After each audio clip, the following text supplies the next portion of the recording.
the New Mexico Territory, in those years after the war, was a hard land.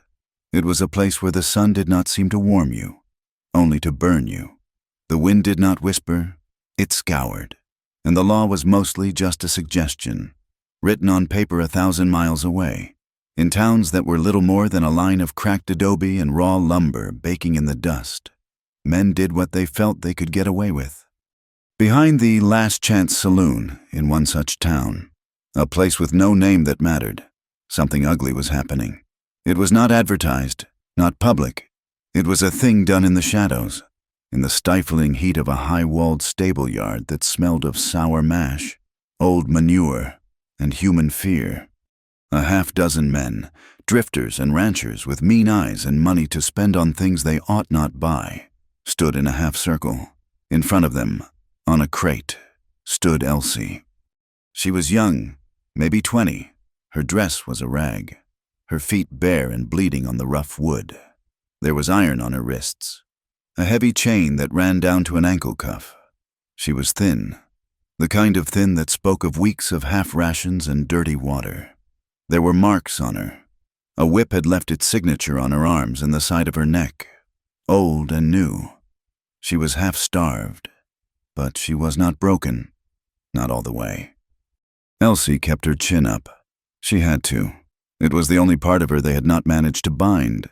She remembered green grass in Georgia. She remembered the day the soldiers came, the blue ones, and told her she was free.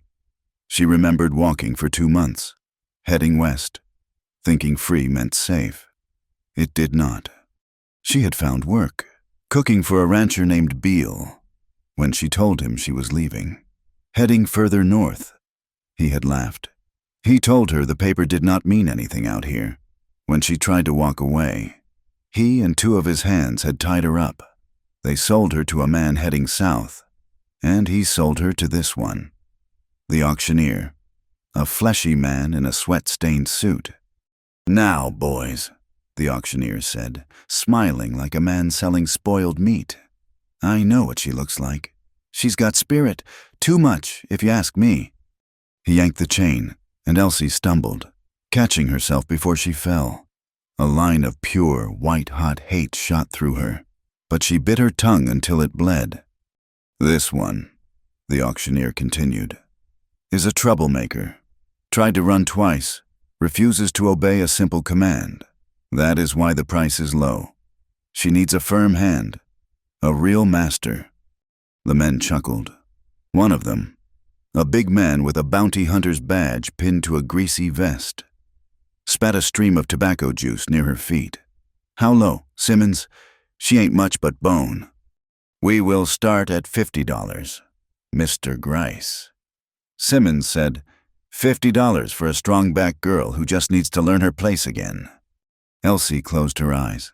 $50. She remembered buying a ribbon once for 10 cents. She felt dizzy, the sun beating on her head.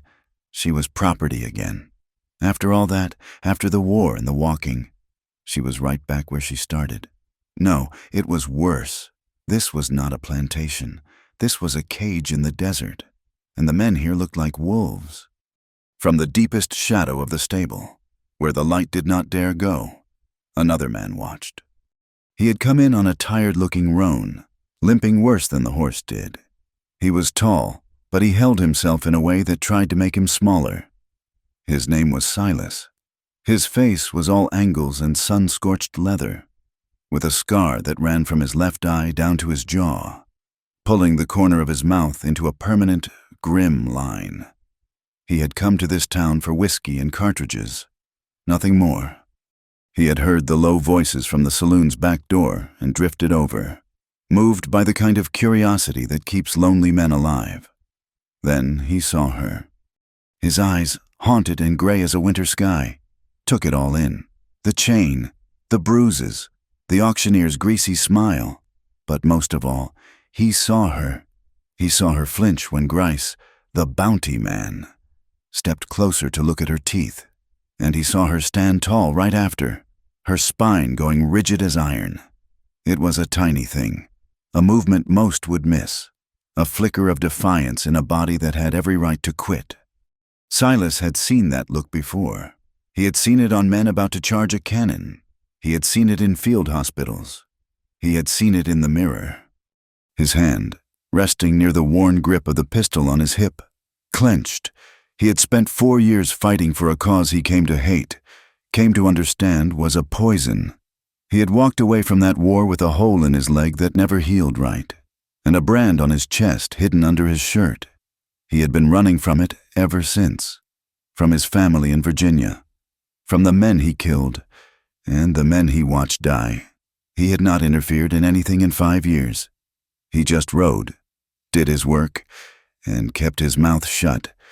$50, Grice the bounty man said, pulling a pouch from his belt. It is a risk. She looks like she'll bolt. She will not bolt from you, Mr. Grice, Simmons said with a laugh. 50, going once. Silas felt the old, cold sickness rise in his gut. He had seen men bought and sold his whole life. He had fought to keep it that way, before he knew any better. Now, it was supposed to be over. The war was done, the papers were signed. But here it was, the same old ugliness, hiding behind a saloon in the middle of nowhere. 70, another man called out, a rancher with watery eyes.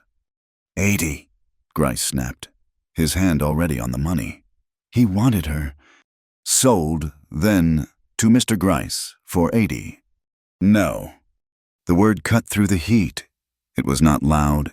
It was low and rough as gravel. Every man turned. Silas stepped out of the shadow.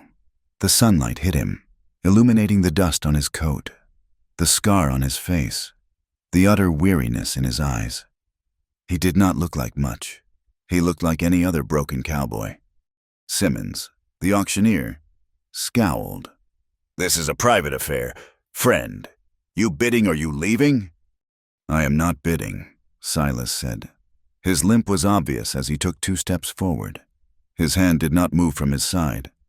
Grice the bounty man turned his body, his hand dropping to his own gun. He was a bigger man than Silas, wider and heavier. Then this ain't your business. I am making it my business, Silas said, his gray eyes fixing on the chain around Elsie's wrist. Elsie stared at him. She had seen men like him, quiet, dangerous men. They never helped people like her. They were usually the ones causing the hurt. She braced herself. This was just another kind of violence. A last warning, cowboy, Grice growled. Let her go, Silas said. It was not a request. Simmons laughed. A short, nervous bark. Let her go. Boy, this is property. Bought and paid for down in Texas. Legal bill of sale. The war ended that, Silas said, his voice flat. You know it. I know it. Let her go. The war ain't ended nothing out here. Grice spat. Now you pull that gun or you walk away. Silas looked past Grice, past the auctioneer. He looked right at Elsie. She saw something in his expression that she could not name. It was not pity. It was not kindness. It was recognition. Then his hand moved. It was not fast like in the dime novels. It was just sure. The pistol was in his hand, a scarred Colt, and it was level. Grice, who had been waiting for it, went for his own. He was fast. But Silas did not aim for Grice. He aimed for the man standing next to Grice, a thin man with a rifle who had been raising it. The shot was deafening in the small yard. The man with the rifle grabbed his chest, a look of pure surprise on his face, and fell backward into a water trough. Elsie screamed. Grice got his gun clear and fired. The bullet tore a strip of wood from the stable post right by Silas's head. Splinters stung his good cheek. Silas did not flinch. He turned, limping as he moved, and fired his second shot. He aimed for the gun hand. The shot hit Grice in the right shoulder. The bounty man roared in pain, his pistol clattering to the ground. He staggered, clutching the wound, blood pouring through his fingers. The auctioneer, Simmons, had his hands in the air, his face white as chalk. Do not shoot! Do not shoot! Take her! Take the money! It is all here! The other men were scrambling, trying to get out of the yard. falling over each other to escape the quiet man with the scarred face. Silas ignored them all. He walked straight to Grice, who was now on his knees, cursing. Silas kicked the man's fallen gun away into the dust. He looked at the blood spreading on Grice's shirt. "You will live," he said, his voice cold. "Tell Beale down in Texas that his time is coming." He then turned to Elsie. She was trembling, her hands clasped so tight her knuckles were white. He was a killer. He had just killed one man and maimed another, and now he was walking toward her. She pressed herself back against the wall, the chain rattling. He stopped a few feet away. He did not smile. He did not say a word. His eyes were still haunted, maybe more so now. He holstered his pistol. From his belt, he pulled a small, rusted key. He must have taken it from the auctioneer's table during the chaos. He stepped forward. Elsie flinched hard, closing her eyes, expecting a blow. She felt his fingers, rough and calloused, touch her wrist. It was not a strike. It was gentle. He fumbled with the lock on the cuff. His hands were shaking, just a little. "Hold still," he grunted. The lock clicked open. The heavy iron cuff fell away from her wrist. She gasped, the sudden lightness making her arm feel strange. He moved to her ankle, unlocked that cuff too. The long chain fell into the dust with a heavy, final sound. "Come on," he said. He grabbed her arm, not gently this time, but not cruelly either. It was urgent. "We gotta go, now." He pulled her, running and limping, toward the stable opening. Behind them, men were starting to shout from the saloon. A window broke upstairs. "They are coming!"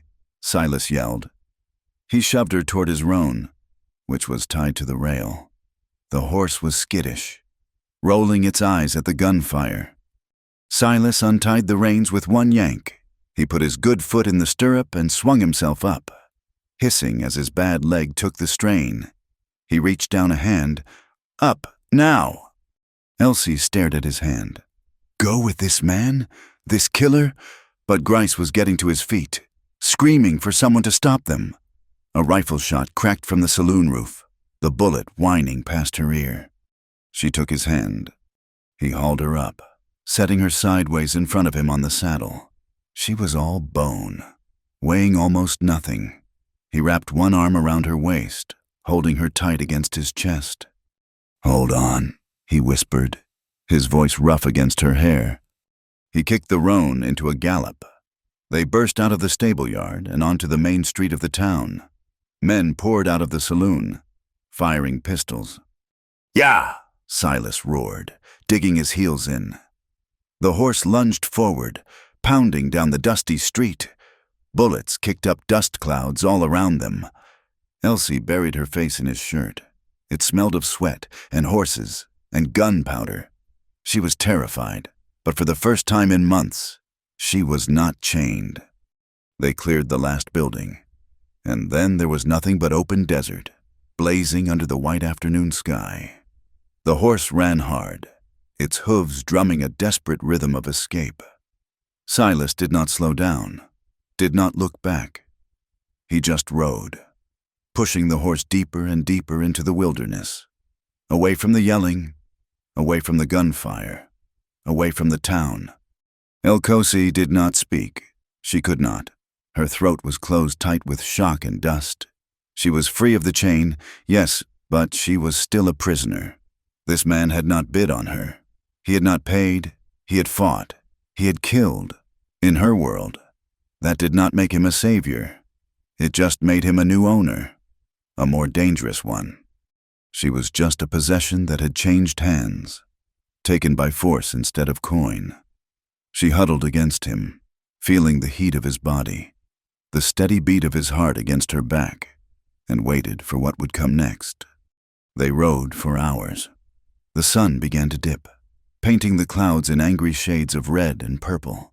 The horse was lathered and breathing hard, and Silas's bad leg was clearly paining him. He rode leaning to one side. He was grim and silent. his scarred face set like stone. He did not explain himself. He did not ask her if she was all right. He just rode. He finally slowed the horse to a walk as they entered a narrow canyon. The walls rose up on either side, dark and protective. It was cooler here. The sound of their horses' hooves echoed in the quiet. He rode on for another mile, until he found a small clearing with a trickle of water coming from the rock. He slid off the horse, groaning as his bad leg hit the ground.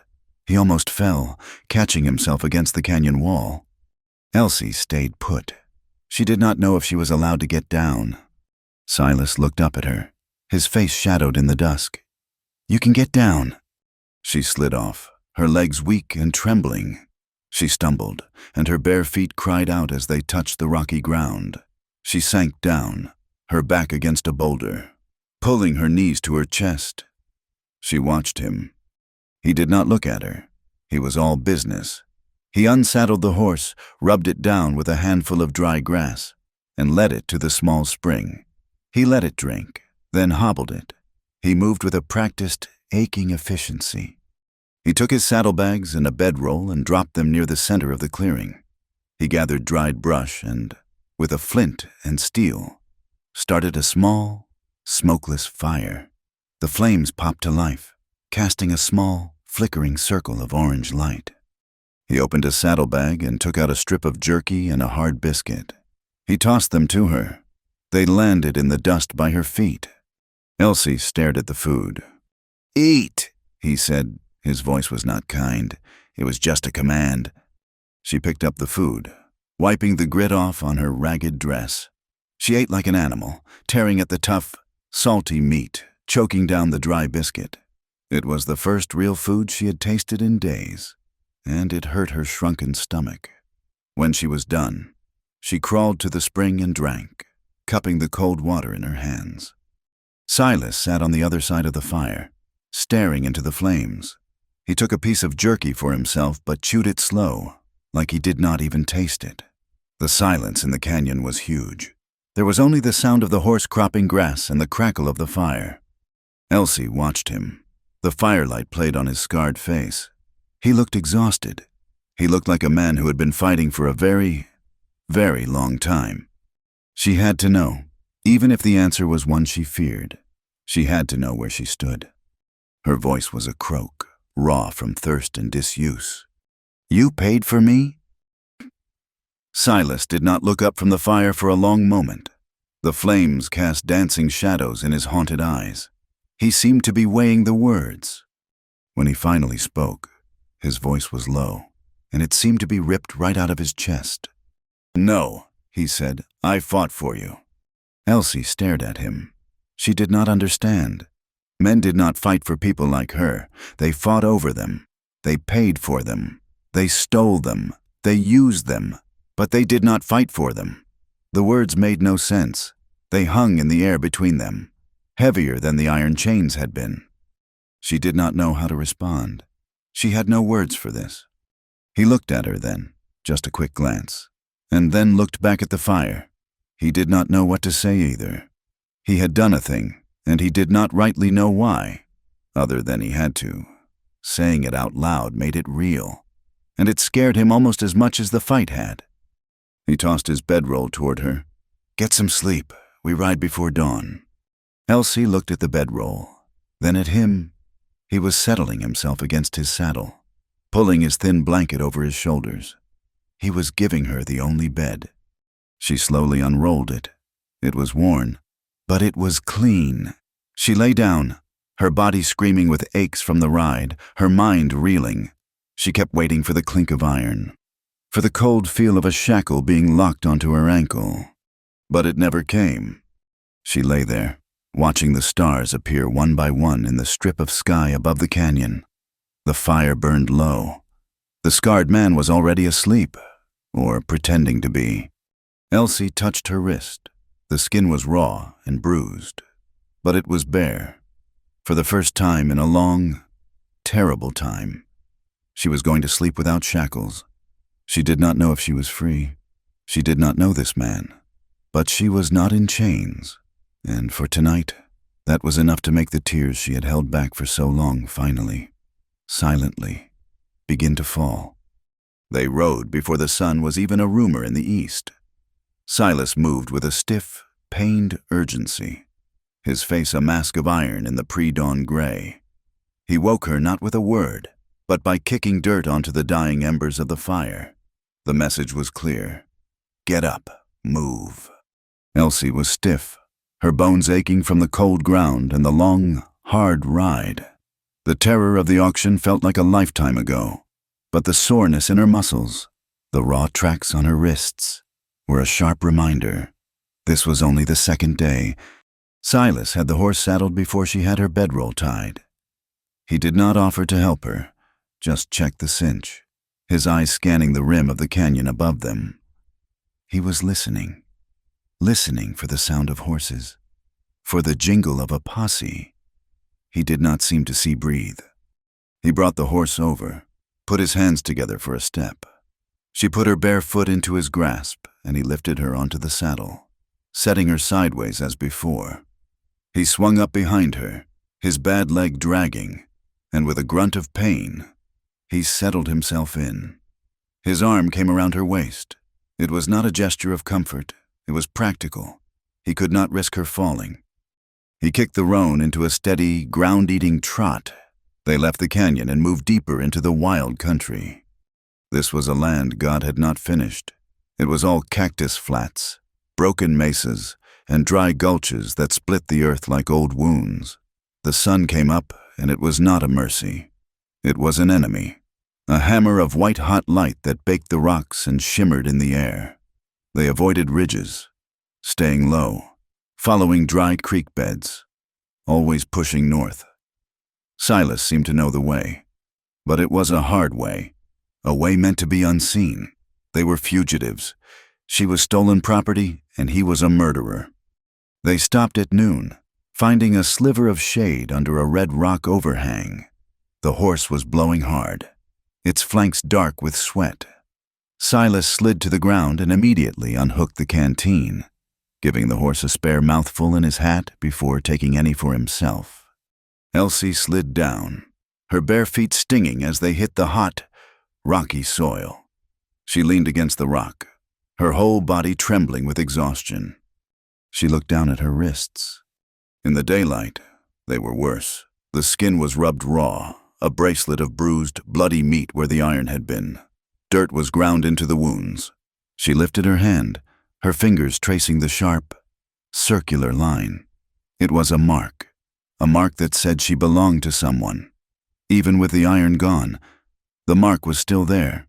She could not stop touching it, rubbing at the raw skin as if she could wipe the memory of the chain away. Silas watched her. He was checking the roan's left forehoof, but his eyes were on her hands. He saw her flinch as her own fingers brushed the rawest part. He saw the way she held her hands, like they were broken birds she did not know how to fix. A muscle worked in his jaw. He had seen men wounded. He had seen men dying. This, somehow, felt worse. It was a violation he had no words for. He wanted to say something, but what was there to say? The words, "I am sorry," were dust and air. They meant nothing. They fixed nothing. He looked away, his scarred face hardening. He limped to the horse's saddlebag, pulled out the canteen, and filled a small, battered tin cup. He walked over to her and held it out. "Drink," he said. His voice was still rough, still flat, but his hand was steady. She looked from the cup to his face. She took it, her fingers brushing his. She drank the water. It was warm, and tasted of tin and dust, but it was the best thing she had ever tasted. That night, they slept in a hollow between 3 boulders, hidden from the wind. He gave her the bedroll again. He took the first watch. Elsie was so tired she fell asleep almost instantly, but sleep was no escape. She was back in Georgia. She was running through the wet grass, the smell of pine in the air. She could hear her mother humming. She was looking for her baby sister, Clara. Clara was small, just 3 years old, with big, bright eyes. Elsie had promised her. When she left, seeking work, She had whispered it in her ear. "I am going to get a place, a real place, and I am coming back for you. I promise, Clara." Then the dream shifted. The green grass turned to brown dust. The man, Beale, the one who had taken her, was there. He was laughing, and he was holding Clara. "She is property, just like you," he said. "No!" Elsie cried out. She was thrashing, tangled in the bedroll. "No! Let her be! Clara!" The sound, a low, choked whimper, cut through the desert quiet.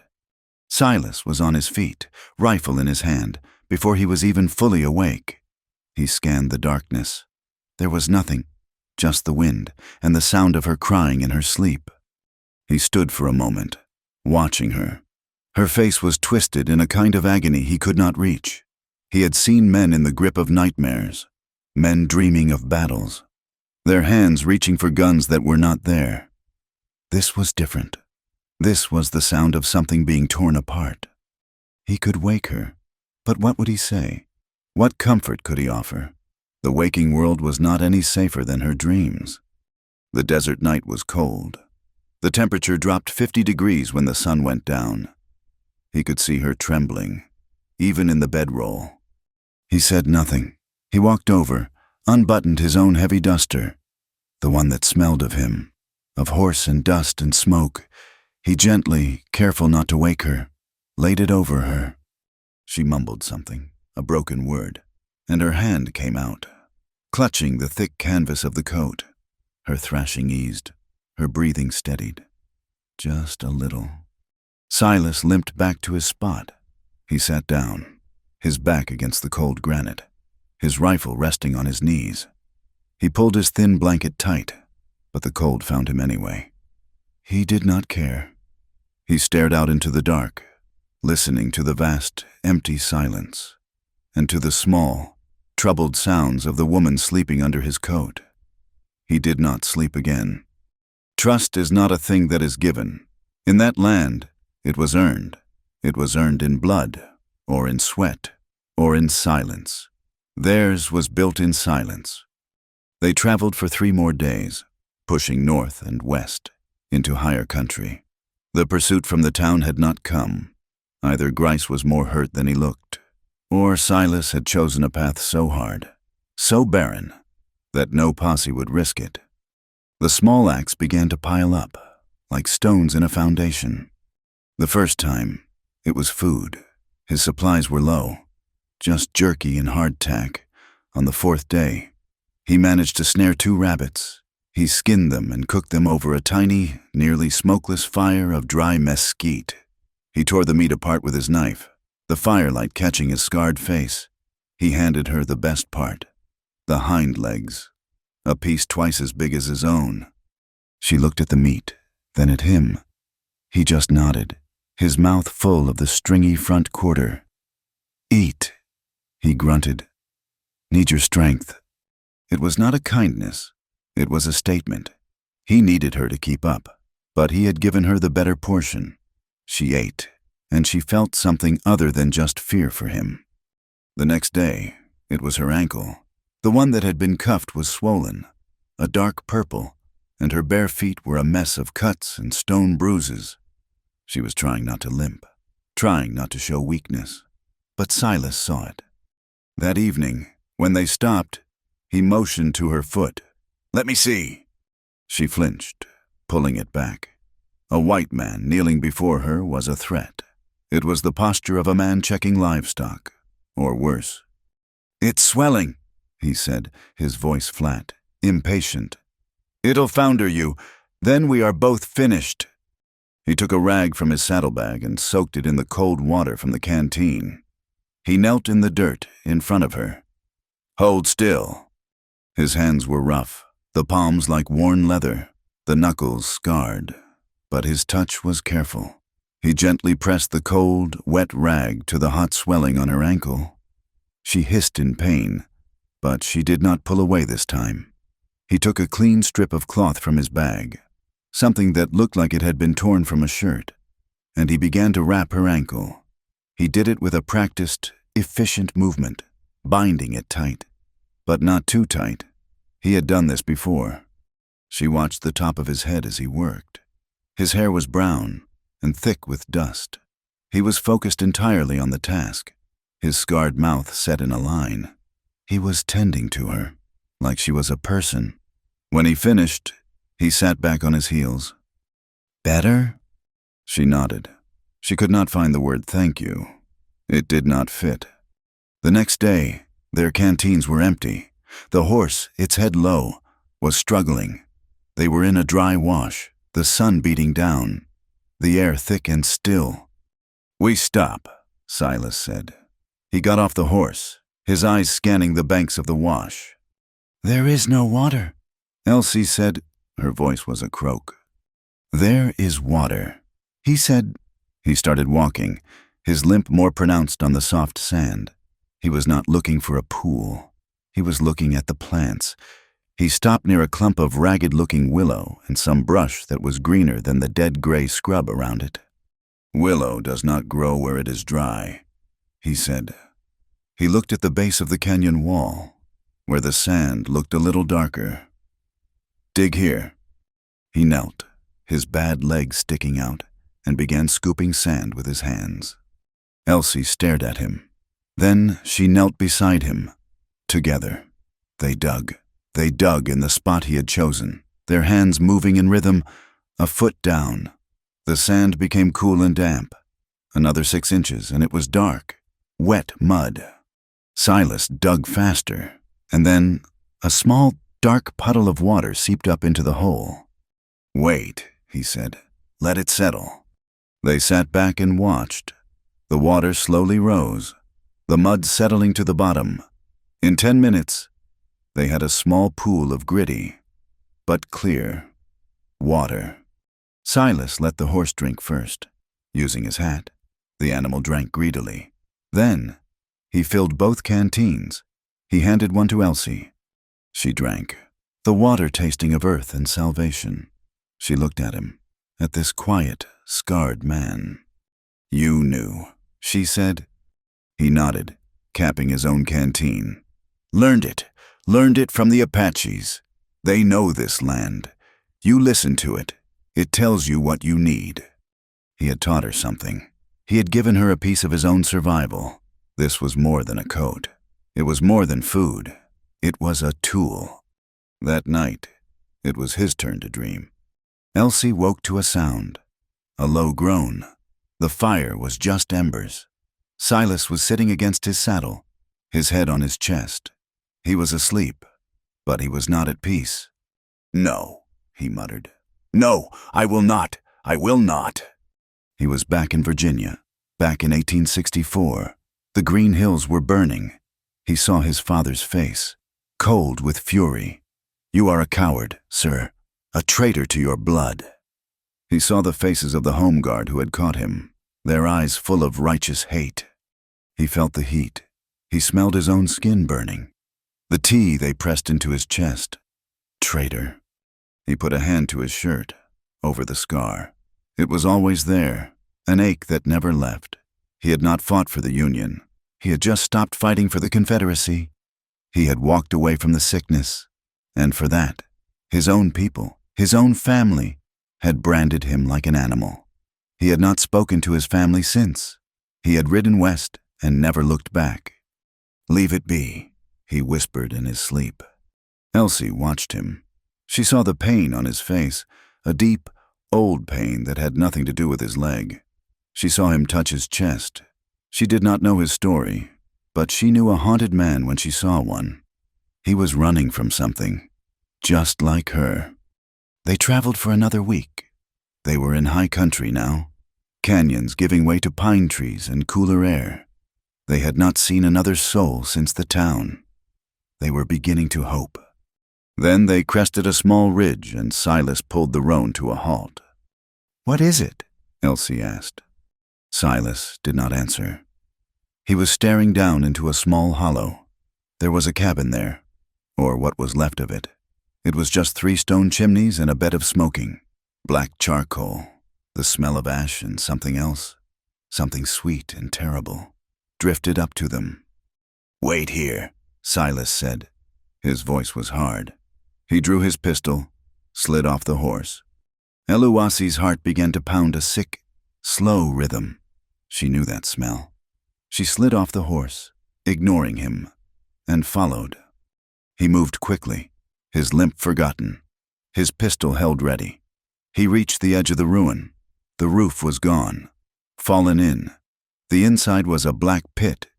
It had been a small place, but well built, a homesteader's cabin. Silas stopped in what had been the doorway. "Lord God," he whispered. Elsie came up behind him and looked. They were inside, a man and a woman, huddled near the back wall. They were burned, but she could see their skin was dark. A black family, and near them, a smaller shape, a child. Elsie's breath stopped. Her vision went sharp and bright. The trees, the smoke, the man's body. This was it. This was the end of the road. This was what happened when you tried. You got free. You worked. You built a home. And the night riders came. They came, and they burned it all. They burned you. Silas looked stricken. His face, usually so controlled, was pale under the dust. He had seen battlefields piled with the dead. He had seen men torn apart, but this was different. This was not a fight. This was a culling. He turned his head, his hand going to his mouth, and he leaned against the charred door frame, his body rigid. Elsie stood stiff as iron. The grief she should have felt was not there. Instead, a rage, colder and cleaner than any she had ever known, flooded her. It was the rage she had felt at the auction, the rage she had felt when Beale had tied her up. It was a lifetime of rage, and it finally had a place to go. She turned on Silas. Her voice was not loud. It was low, and it shook with a force that made him stand up straight. "Is this why?" He looked at her, his eyes confused. "Elsie? Is this what you are trying to fix?" she said, jabbing a finger toward the smoking ruin. "You saw this your whole life, did not you? You saw them whip us, sell us, burn us, and you fought for them. You fought for the men who do this." "I did not know," he stammered. Not this." "Liar," she spat. "You knew. You all knew. So why me? Why did you pull that gun in that yard?" The tears came then, hot and angry. She stepped toward him, pushing at his chest. "Was it for forgiveness? Am I your penance? You think saving one of us makes you clean?" She was hitting him now, her small, hard fists thudding against his chest. "Does it make it all right? Does it wash all this away? Am I your one good deed so you can sleep at night?" He just stood there. He let her hit him. Each blow was a judgment, and he knew, in his gut, that she was right. He had been trying to save himself as much as her. Finally, his hands came up and he grabbed her wrists. He held them, gently but with a strength she could not fight. "Stop," he said, just that one word. She stopped, her body shuddering with sobs, her anger broken, leaving only the vast, empty hollow of her grief. He looked down at her, his scarred face a map of pain. His jaw was tight.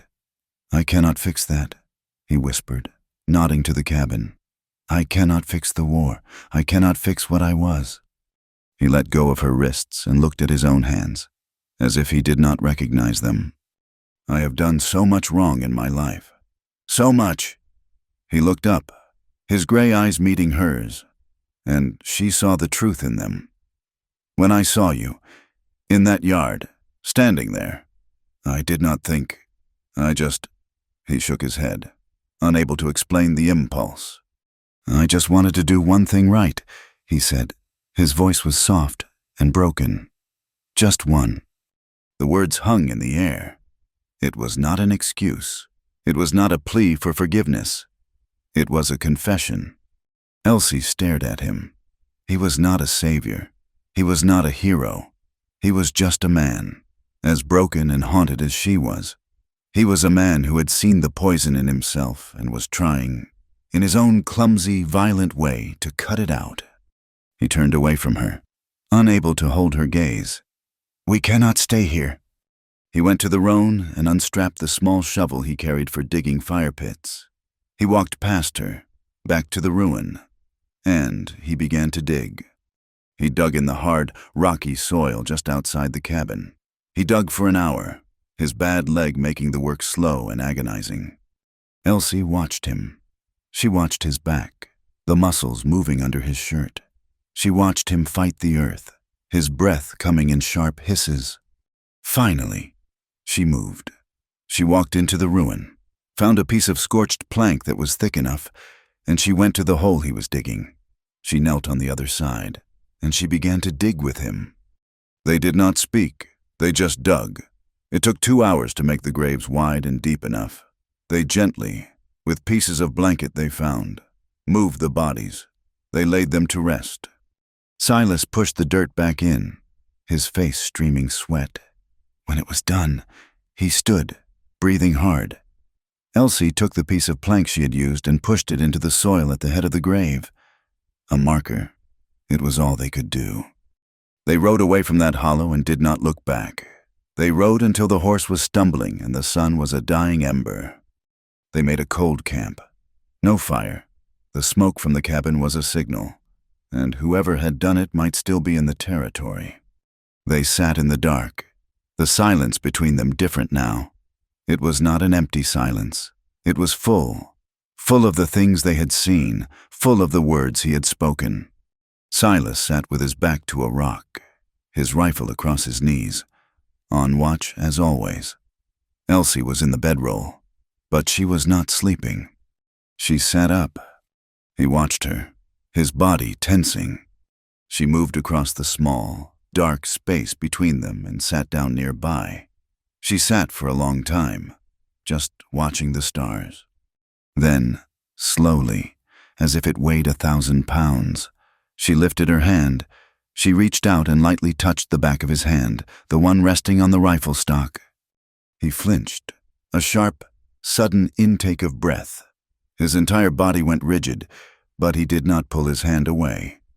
Her fingers just rested there, a touch so light it was barely a touch at all.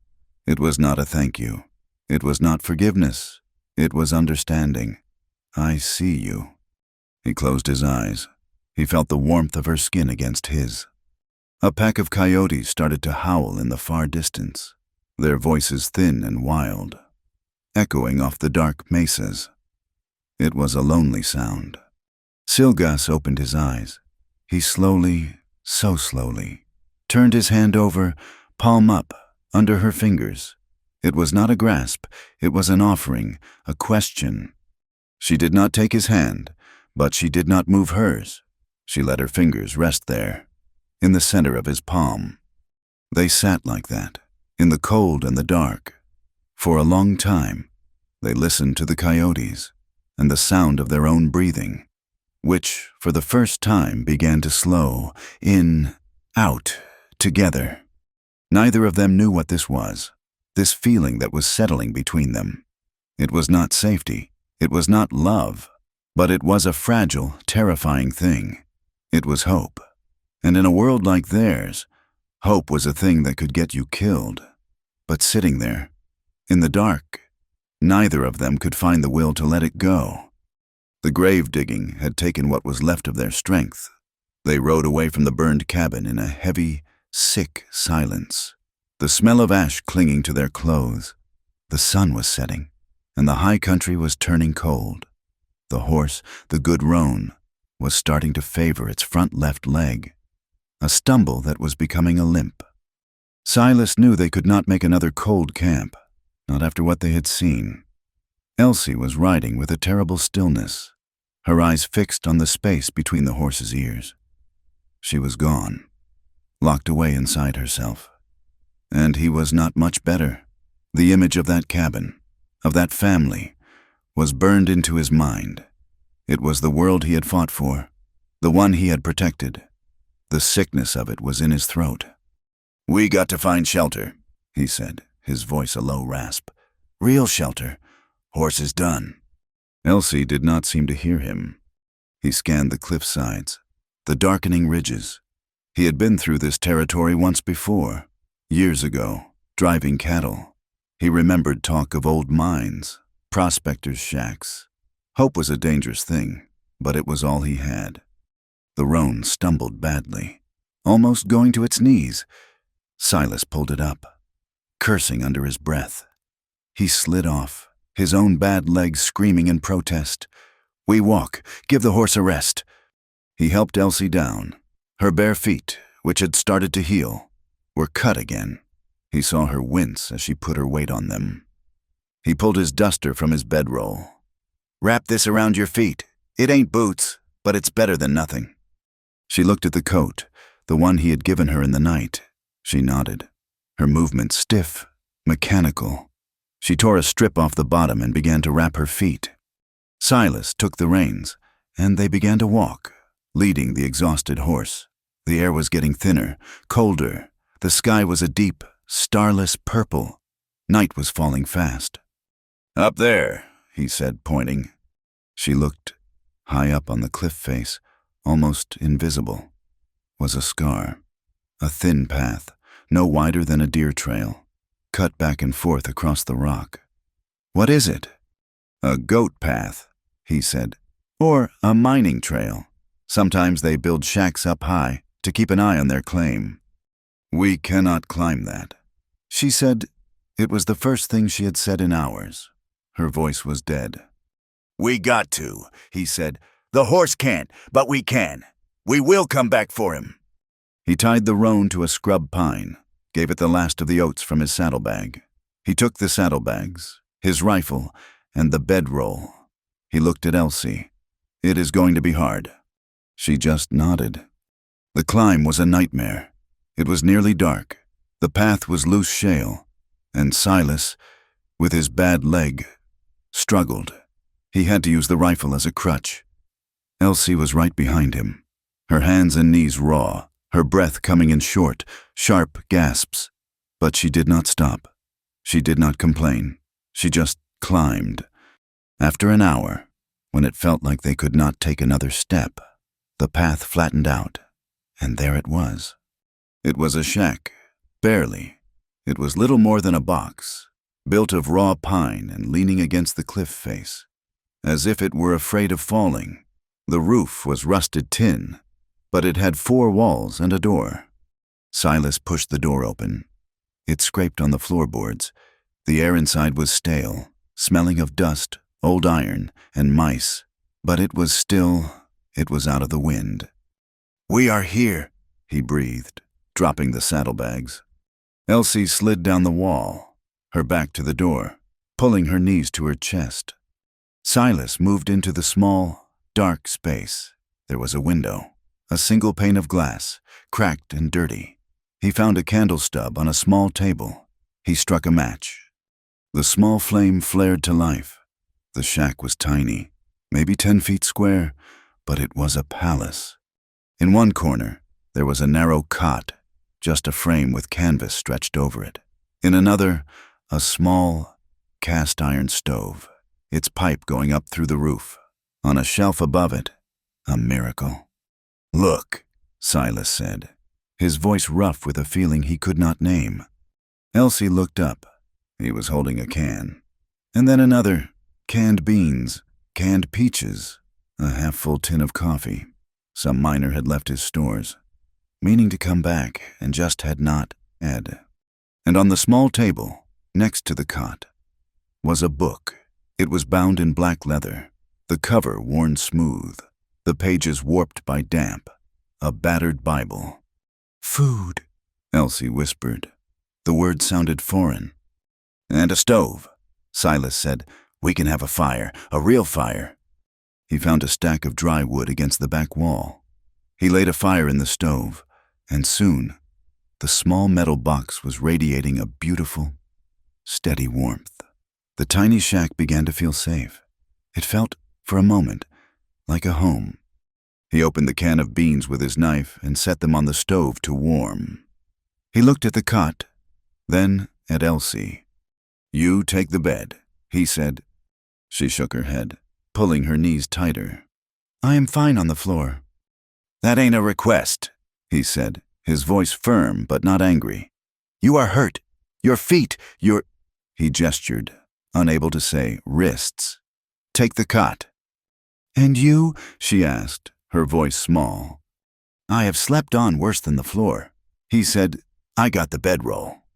She looked at him, at his exhausted, scarred face, at the way his leg was shaking from the climb.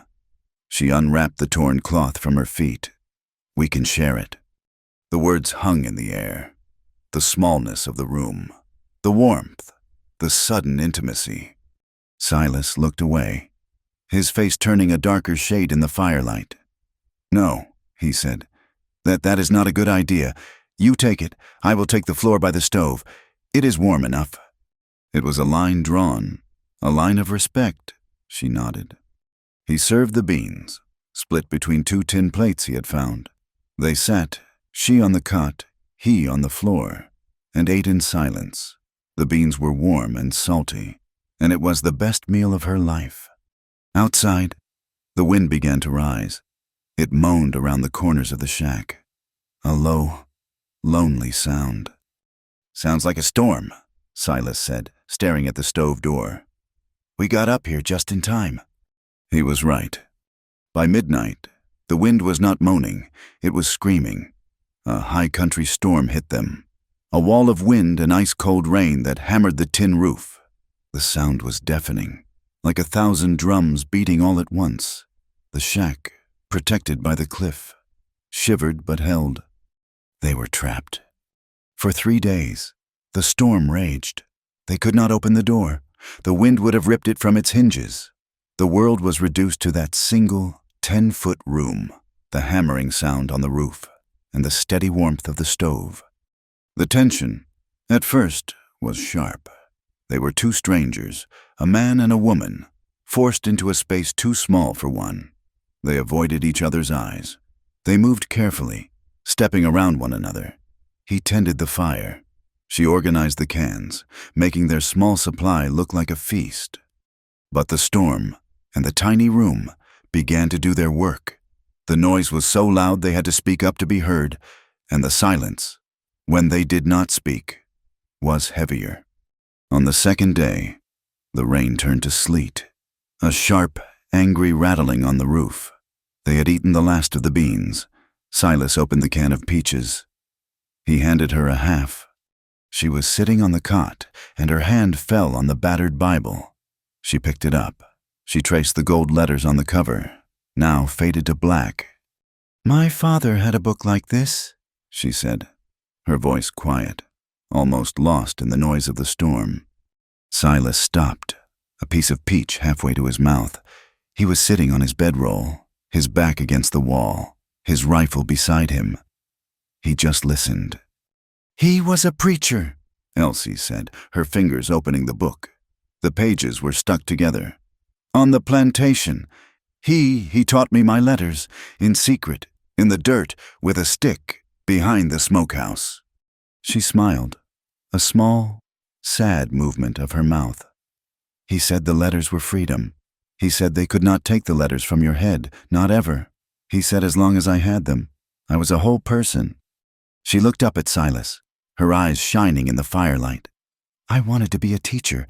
I wanted to find my sister, Clara, and teach her.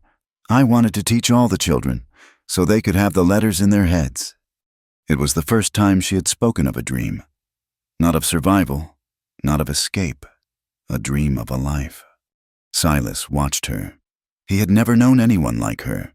The women he had known were different, harder or softer, but not like this, not this mix of iron and tenderness. He did not know what to say to such a thing. "That is a good dream," he said, his voice rough. She looked back down at the Bible. "He read to us. From this, he said the words were a balm. But I do not know. I have seen so much. I do not know if I believe in a balm for any of this." The silence settled again, but it was different. She had shared something. Now the space was his to fill. He looked into the small, bright fire in the stove. "The letters did not stop the war," he said, his voice low. "I knew men who could read, wrote poetry. And they did terrible things." He shifted, his bad leg aching with the damp. "I was in the war, for the wrong side. I know that now. I did not then." Elsie looked at him, her hands still on the Bible. She waited. "I lost friends," he said. He was not looking at her. He was looking at something 1,000 miles away. "My best friend, a boy named Jeb. We grew up together. He died at Antietam, bled out in my arms. He was a good man. He just believed what his father told him." He paused, his jaw tight. "But that ain't the worst of it. The worst was I shot a man, a Yankee boy. We had been camped across a creek from each other for a week. We traded. I gave him tobacco for coffee. We talked. He said he liked to fish. He was from Ohio. His name was Arthur." Silas closed his eyes. "The next day we charged, and I saw him, and he saw me, and I was faster." He opened his eyes. They were bleak. "I killed a man I had shared coffee with. He was not a monster. He was just a boy. Liked to fish. After that, nothing made sense. It was all a waste. Just a waste." He had never told anyone that. Not a living soul. Elsie watched him. He was a murderer. He had told her as much. But he was a man who mourned his victims. He was a man who had lost his friends, fighting for a cause he now called wrong. He was as trapped by his past as she was by hers. That night, the storm was at its peak. The shack groaned. The wind felt like it would pull the tin roof right off. They had moved closer to the stove. For warmth. For the illusion of safety. Elsie was on the cot. Silas on his bedroll on the floor. But they were only a few feet apart. Neither of them could sleep. The confessions of the day hung in the air. Elsie looked at him. He was lying on his back, staring at the ceiling, one hand resting on his chest, just as he had in his sleep, that night in the desert. She sat up. He tensed. "What is it?" "You showed me you're hurt," she whispered, her voice carrying just over the howl of the wind, "the one in your mind, from the war." He turned his head to look at her. His face was in shadow. "But you have another," she said, "the one you touch, the one on your chest." He went perfectly still. The only sound was the wind and the sharp intake of his breath. This was not the war. This was not a battlefield. This was his shame. He wanted to tell her no. He wanted to tell her to go to sleep, to leave it be. But he looked at her. Her face, in the firelight, was not curious. It was knowing. She had brands of her own. Her wrists, her back. She understood. He gave a single sharp nod. She slid off the cot, her bare feet silent on the wooden floor. She knelt beside him. He did not move. He lay there, rigid as a board. Her hands were trembling. She reached out, not to his chest, but to the buttons on his shirt. She paused, her fingers hovering, asking one last time. He closed his eyes. It was a surrender. Slowly, her fingers fumbled with the buttons. 1, then 2, then 3. The shirt parted. The firelight hit the scar. It was a crude, ugly thing, a puckered, angry T. It was not a neat letter. It had been done with hate, burned deep into the muscle. Traitor. Elsie's breath caught. It was worse than she had imagined. This was not a wound from a battle. This was a judgment. Silas lay there, his eyes squeezed shut, his jaw clenched so hard a muscle jumped. He was waiting for her to recoil, to look at him with disgust. Instead, she did the last thing he expected. She reached out, and she pressed her fingers, gently, to the center of the scar.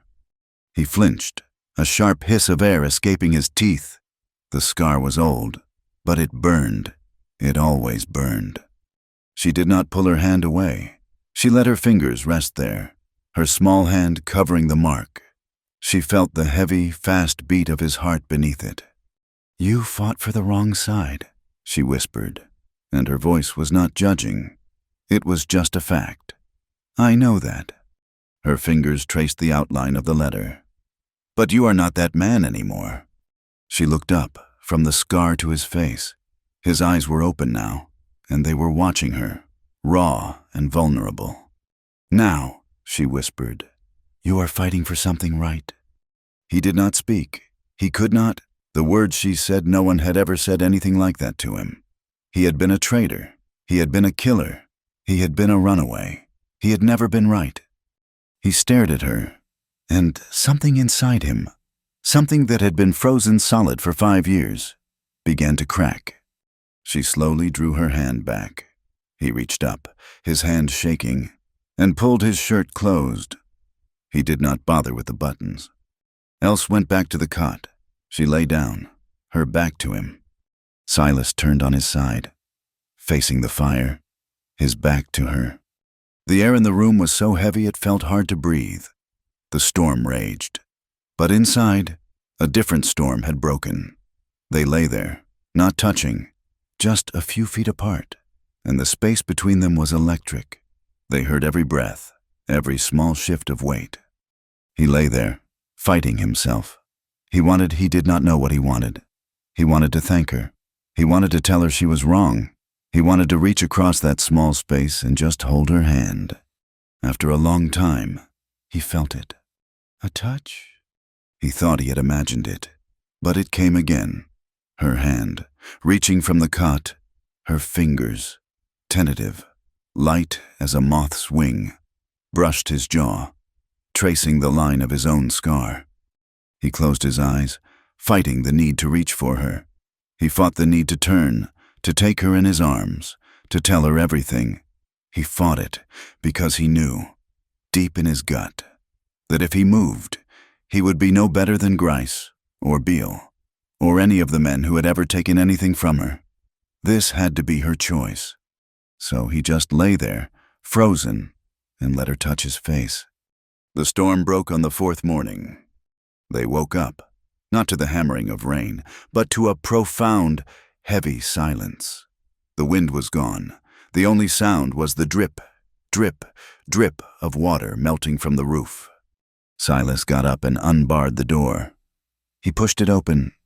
The world was clean. The air was sharp and cold, and it smelled of pine and wet rock. The sun was breaking through the clouds, a brilliant, blinding white. It was over. He turned back into the shack. Elsie was standing by the cot, her bedroll tied. She had the last of the coffee in a tin cup. They looked at each other. The trap was gone. They were free to go. The world was back. But they did not move. They just stood there, in the quiet morning light.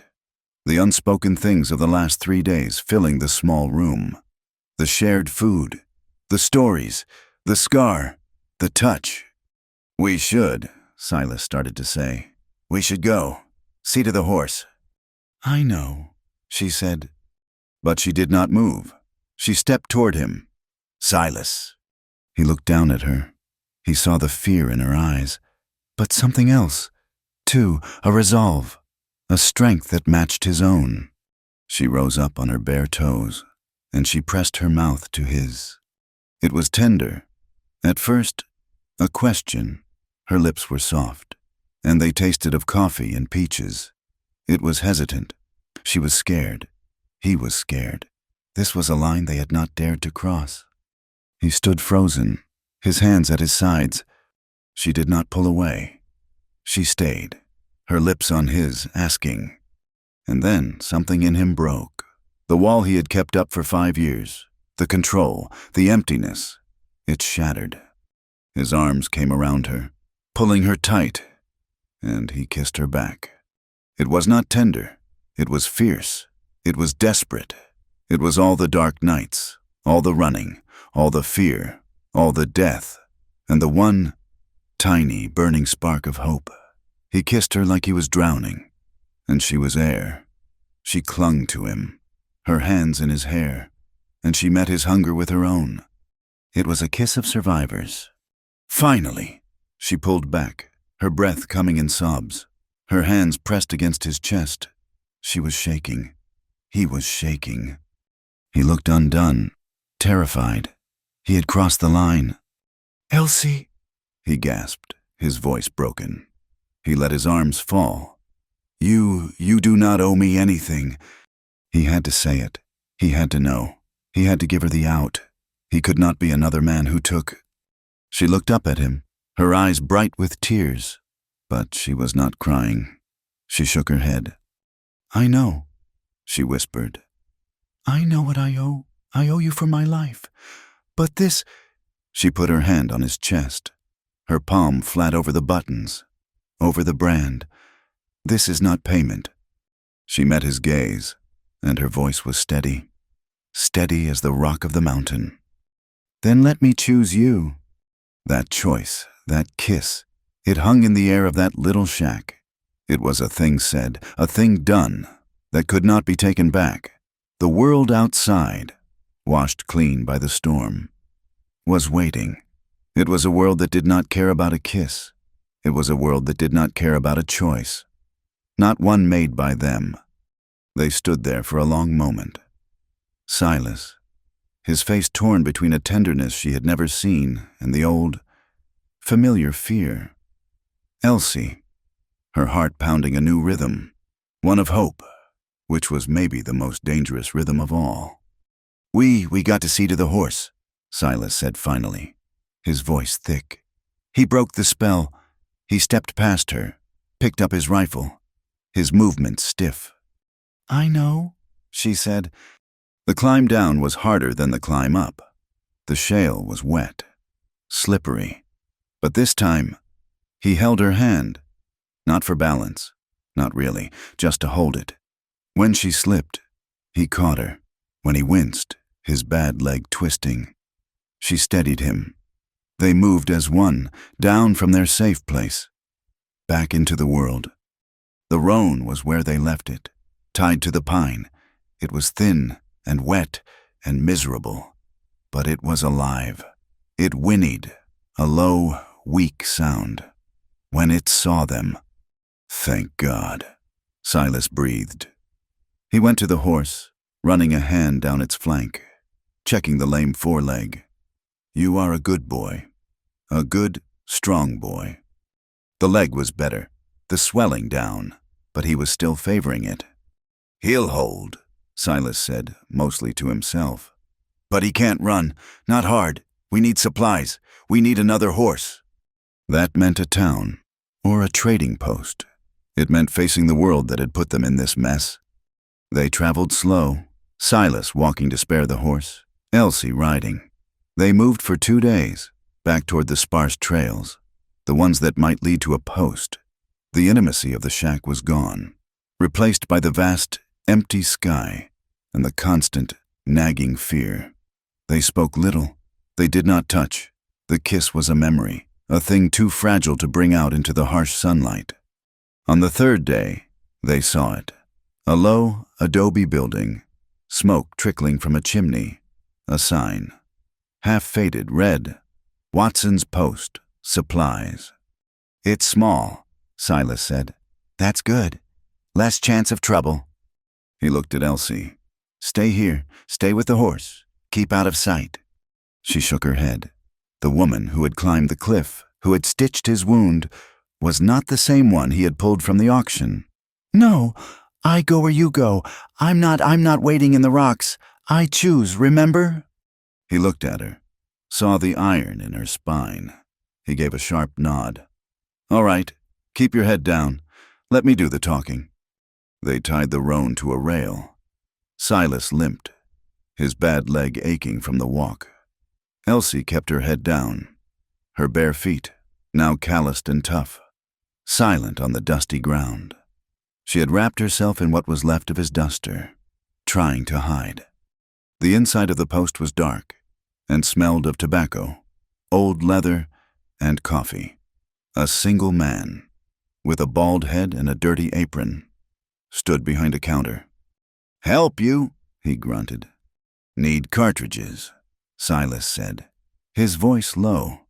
"For a Colt, and a Winchester, and flour, coffee, if you have it, and oats." The man's eyes flickered over Silas, taking in the scarred face, the limp. Then his eyes moved to Elsie. She kept her face hidden in the shadow of the coat. The man's gaze lingered. "Got cartridges. Flowers, dear," the man said, his eyes still on Elsie. "I can pay," Silas said. He pulled a small leather pouch from his pocket. A few silver coins. The last of his pay. The man turned, slowly, to get the supplies.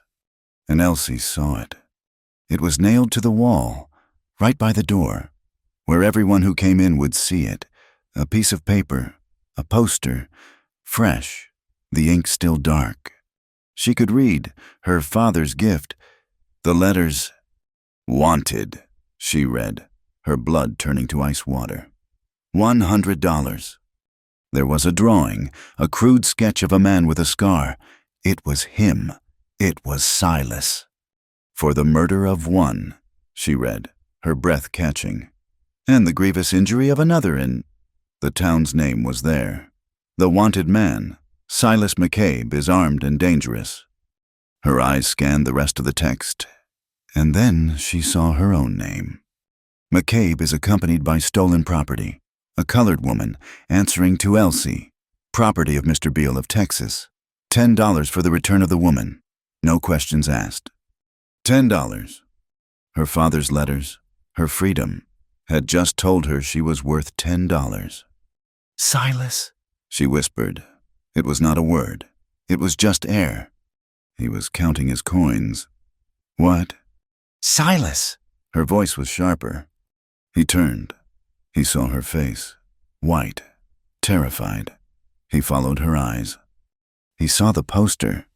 He went still, colder than the night on the mountain. He saw his name. He saw her name. He saw stolen property.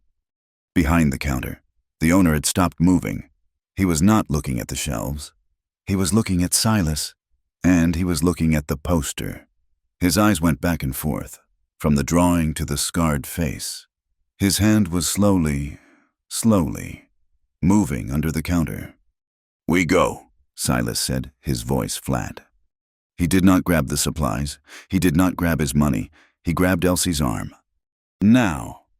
He pulled her, running, limping, out of the door. "That is him," the post owner shouted from the doorway. "That is the man! Stop him!" There was another man outside, loading a wagon. He looked up, confused. Silas did not hesitate.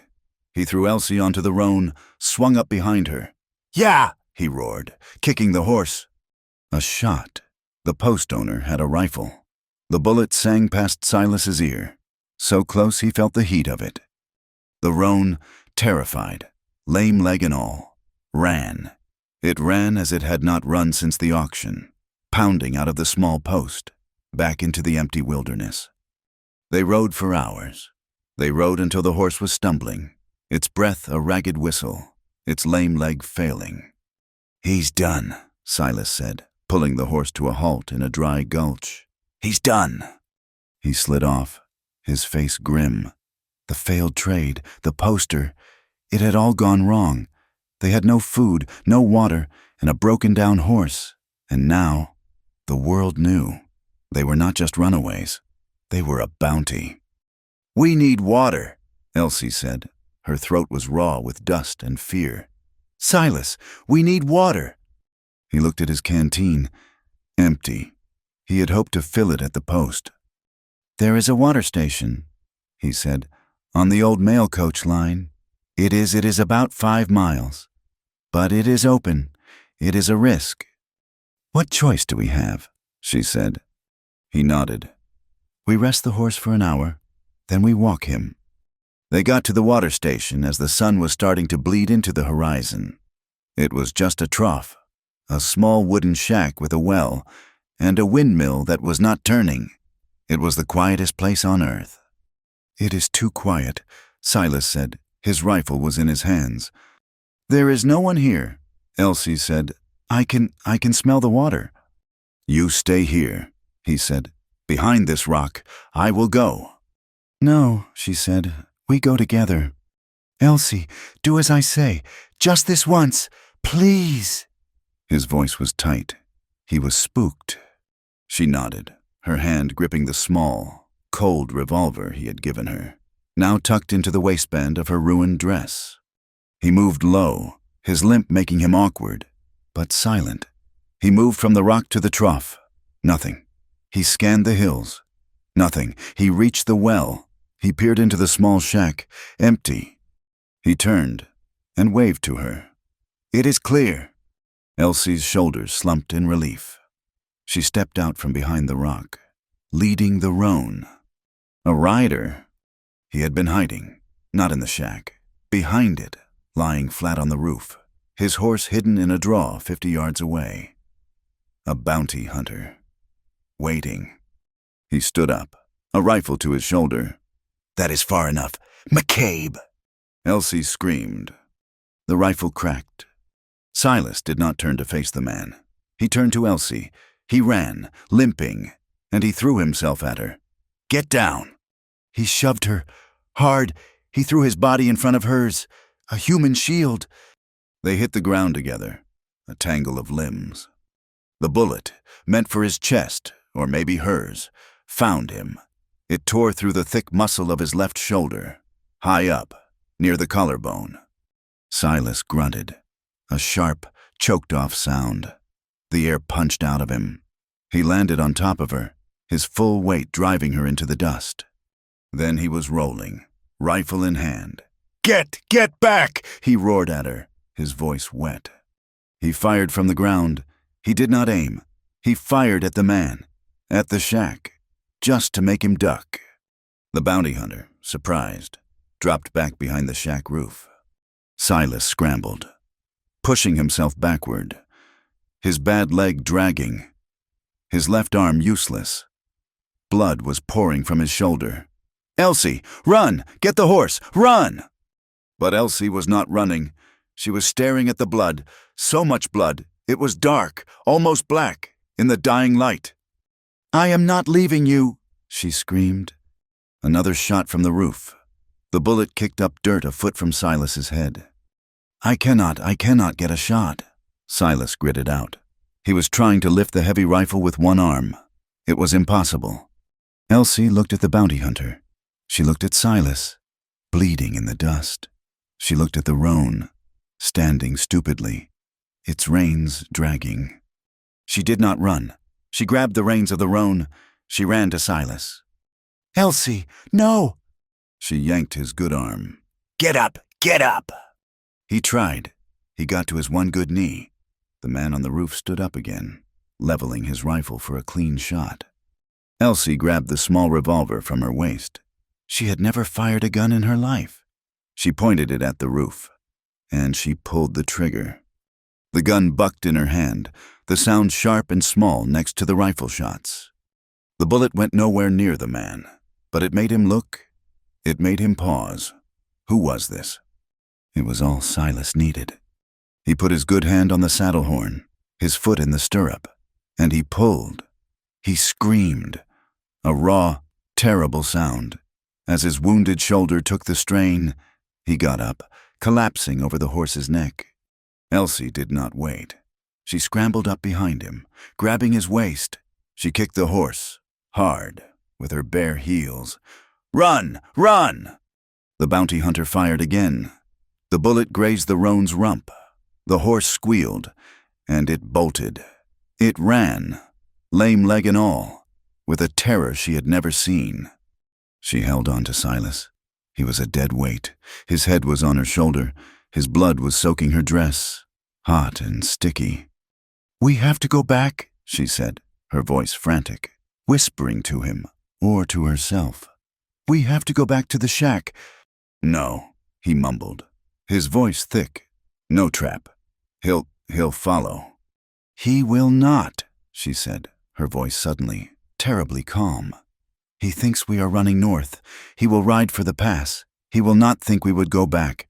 We have to go back." He did not answer. He had passed out. It took hours.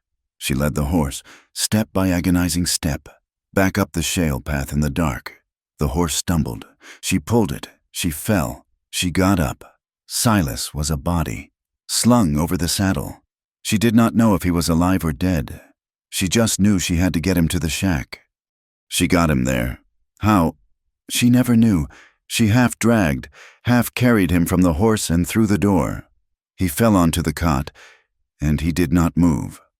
The shack, their safe place. It was dark. She lit the candle.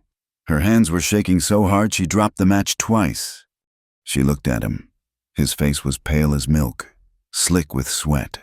His shirt was a solid mass of dried black blood. "Oh, Lord," she whispered. "Oh, my father's God." She ripped the shirt open. The wound was a nightmare, a deep, ragged hole. It was high, but it looked like it had missed the bone. It was bleeding, still bleeding. She had to stop it. She had to clean it. She remembered, from the plantation, when a man had been gored by a bull. She knew what to do. She found his saddlebag, the whiskey flask, the leather mending kit, a big curved needle and thick, waxed thread. She ripped a piece of cloth from her own dress, a clean piece from the hem. She poured the last of their drinking water onto it. She began to clean the wound. He did not move. "Silas," she whispered. "Silas, you gotta wake up. This is going to hurt." He did not stir. Maybe that was a mercy.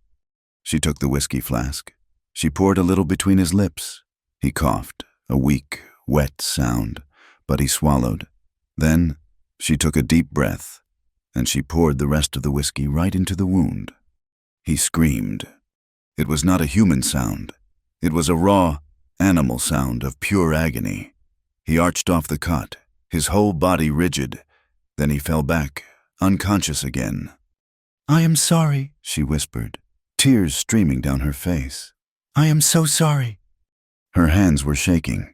She could not thread the needle. She bit her lip, tasting her own blood.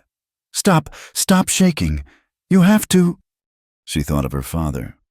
She thought of his letters. "You are a whole person," she said to the tiny room. She threaded the needle. She took his skin in her fingers, and she pushed the needle through. She stitched, ugly, clumsy stitches, too far apart, too tight. She was just sewing him shut, like a sack of flour. She sewed, and she wept, and she prayed. When she was done, she tied it off. She bound the wound with more strips of her dress. Then she collapsed onto the floor, her head against the cot, and she shook. He burned. The fever came, as she knew it would. He was on fire. For 2 days. He did not know her. He was not in the shack. He was somewhere else, somewhere terrible. She cared for him. She left him, her heart in her throat, to run down the cliff to the spring to fill the canteen. Running back up, terrified the bounty hunter would be waiting. He never was. She bathed Silas's face. She forced water between his cracked lips, and she listened to his ghosts. Jeb, do not let go," he mumbled, his good hand gripping the air. "The surgeon he is coming." "I am sorry. Arthur," he wept, his eyes wide, staring at the ceiling. "I saw you. I am sorry." Elsie just held his hand. "It is all right, Silas," she whispered. "I am here. It is all right." He turned his head, his eyes burning with the fever. He looked right at her, but he did not see her. "Mary," he whispered. His voice was all of a sudden a boy's voice, young and lost. "Mary, is that you?" Elsie's heart stopped.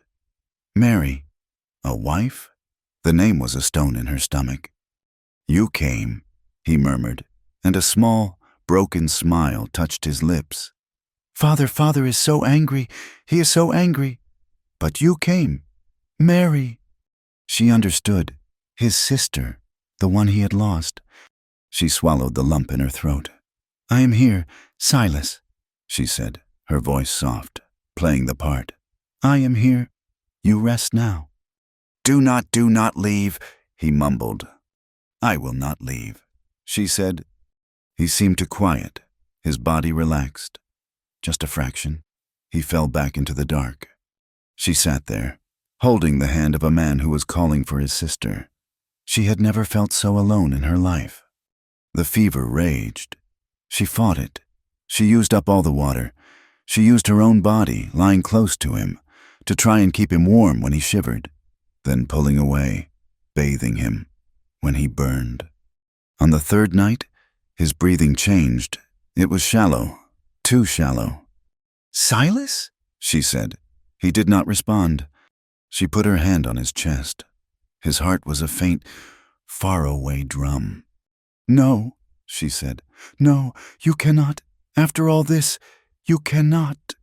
She knelt by the cot, her head resting on the edge, her whole body shaking with an exhaustion so deep she thought she might die of it. She did not have any words left to pray.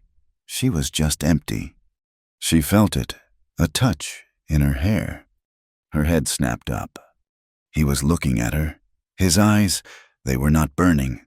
They were not wild. They were clear. The fever was gone. "Silas?" she breathed. He was weak, so weak. But he was there. He was looking at her. He saw her, her face stained with tears and soot, her dress ripped, her eyes red. His fingers, the ones in her hair, tightened, just a little.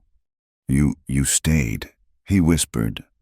"I told you," she said, and a great, shuddering sob broke from her. "I told you, I choose you." He closed his eyes. He did not have the strength to say more. He was just breathing. Then his lips moved. She had to lean in, her ear almost to his mouth. Don't let them chain you again." That was it. That was what he was fighting. Not the wound, not the fever, not the bounty hunter. He was fighting for her, to keep her from the chain. She grabbed his hand, his good hand, and she held it to her face, and she wept. She wept for him, for her, for the burned cabin, for her father, for her lost sister Clara. She wept for all the broken, lost things in this terrible, hard land. He healed. It was a miracle. He was stubborn. Or maybe he just had something to heal for. The days in the shack were quiet. He was too weak to move, too weak to talk much. The world outside was gone. There was only the room. Elsie found the battered Bible again. "When I was sick," she said, her voice soft, "my father, he would read to me." Silas, lying on the cot, just nodded. His eyes were closed. "Read," he rasped. She opened the book. The pages were damp. She found the words her father loved. "Yea, though I walk through the valley of the shadow of death, I will fear no evil, for thou art with me." She read. Her voice, soft and clear, filled the small room. She read about forgiveness. She read about suffering. She read about a peace that passes all understanding. When she finished, the silence was heavy. "Do you believe that?" Silas asked. His voice was still a whisper. "All that, about forgiveness?" He opened his eyes. "After what I have done, after what has been done." Elsie looked at the page. "I do not know," she said, and it was the truest thing she had ever said. "My father did. He believed all this suffering had a purpose, that it made you clean, that it made you ready for heaven." She looked at him. "Do you?" Silas stared at the tin roof for a long time. "I used to," he said. "Before the war, I believed in heaven and hell and judgment. I believed in a God who cared." He took a slow, painful breath. "I do not believe in it anymore. I saw too much. God, he was not at Antietam. He was not at that cabin we found. I do not think he is here." "Then what do you believe in?" she asked, her heart aching. He turned his head on the cot. His gray eyes, clear and steady, found hers, and she saw it. Not faith in God, not faith in heaven. "I do not believe in heaven," he said, his voice low and sure. "But I believe in you." The words settled between them. He got stronger. Each day, a little more. He sat up. He stood, leaning on the wall, his left arm bound tight to his chest. But they could not stay. The poster was out there. That bounty hunter was out there. We have to go, Silas said one evening. He was standing by the door, watching the sun set. We have to go north, for real this time. North? I heard of a place, in Colorado territory, a town called, he paused, trying to remember the name, called Freedom, or Haven, something like that, founded by freedmen. They take people in. They got their own law. They do not ask questions. They do not send people back. Colorado, she whispered. It sounded like a promised land. It is a hard ride, he said, turning to face her.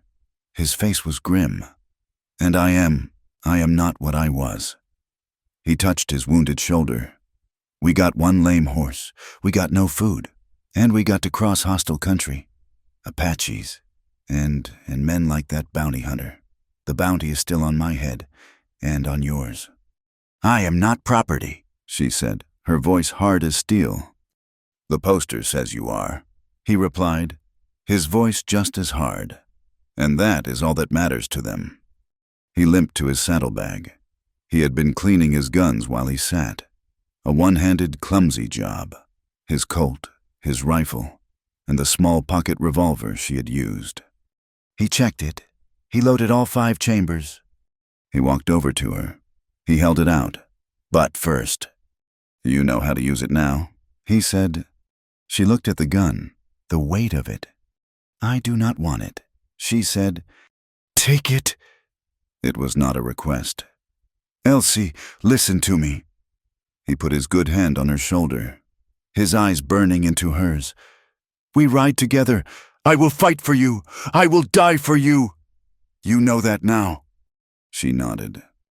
But if they catch us, if they get me, if I am down, if it is just you, his face was terrible.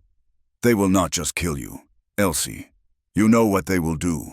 They will take you back. They will put the chains on you. What Beale, what Grice will do to you. He could not finish. His voice broke. So here is the last thing, he said, his voice a raw whisper. If they catch us, if there is no way out, no way at all, you shoot me first, so I do not have to see it. She flinched back, horror on her face. No, Silas, no! He held her, his grip tight. Yes, you shoot me first, and then you run. And if you cannot run, he touched the gun in her hand. You save the last bullet. For you. She understood. This was the final, terrible price. Don't, she wept, shaking her head, the tears coming hot and fast. Don't say that. Don't ask that of me. I have to, he said, his own eyes wet. This is the world. Elsie, this is the truth of it. I am not letting them put chains on you again. She looked at the gun, and then at his face. This was his last gift, his final protection, the most terrible, loving thing anyone had ever given her. She took a shuddering breath. She closed her small, calloused hand around the grip. Don't say that, she whispered again. But she kept the gun. They left the shack under the cover of a moonless sky. It was a hard, bitter goodbye. That small, leaning cabin had been their fortress, their first home. Leaving it felt like stepping out of a womb, back into a world that wanted them dead. Silas was weak. His face was pale and drawn. His left arm bound tight to his chest. The wound was a hot, dull fire, and every jolt of the horse sent a wave of sickness through him. But he was alive, and his eyes had that same hard, stubborn set. He would not be broken. They traveled only at night. The poster, his name, her name, it changed everything. Before, they were running. Now, they were being hunted. Every shadow was a threat. Every distant sound a terror. They moved north, following the stars that Silas pointed out with his good hand, his voice a low rasp. The roan, their good, brave horse, was failing. The lame leg had never healed, and the double burden of the past weeks was too much. The horse stumbled, its breath coming in ragged, painful bursts. Elsie had become the strong one. She walked, leading the horse, her bare feet toughened by the rock. The small revolver Silas had given her was tucked into the waistband of her dress.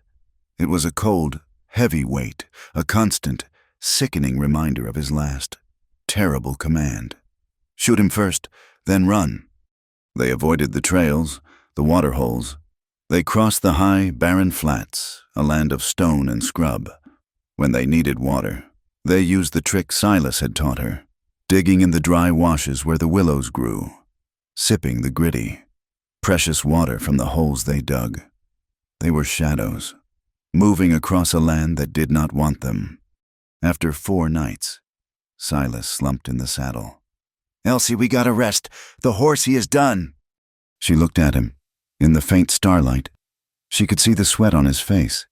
He was in a bad way. The ride was reopening the wound, breaking the fever she had fought so hard to stop. "I see a place," she whispered. "Up there, under the rim rock." It was a shallow cave, barely an overhang, but it was out of the wind. She helped him down from the horse. He almost fell, his good leg buckling. She eased him to the ground, his back against the rock. They built no fire. They huddled together under the bedroll, the horse standing nearby. Its head hung low. Elsie woke with a start. It was not a sound that woke her. It was a feeling, a change in the air. She slipped out from the bedroll. Silas was in a deep, feverish sleep. She crawled to the edge of the overhang, her heart pounding a cold, hard rhythm. The sky was turning a faint, sick gray in the east. Dawn was coming. And with it, they were coming. She saw them, a mile back, maybe less, moving steady on their trail. Not one man, five riders, dark shapes against the graying land. The bounty hunter from the water station had gone back. He had found their trail from the shack. "Silas!" Her voice was a terrified whisper. She shook his good shoulder. "Silas, wake up! They are here!" He was awake in an instant. The 5 years of running, the 4 years of war, it had made him a light sleeper. Even in sickness, he grabbed his rifle, rolled to the mouth of the cave, hissing as his wounded shoulder slammed against the rock. He saw them. A posse. He breathed. His voice was rough. 5 of them. He brought friends. "Can we run?" Elsie asked, her hands going to the gun at her waist. "Not on this horse," Silas said. His voice was grim. "Not with me like this. They will run us down in 10 minutes. His eyes, desperate, scanned the terrain. "We are trapped here. This is a bad spot. We are boxed in." She could see the despair in his face. This was it. This was the end.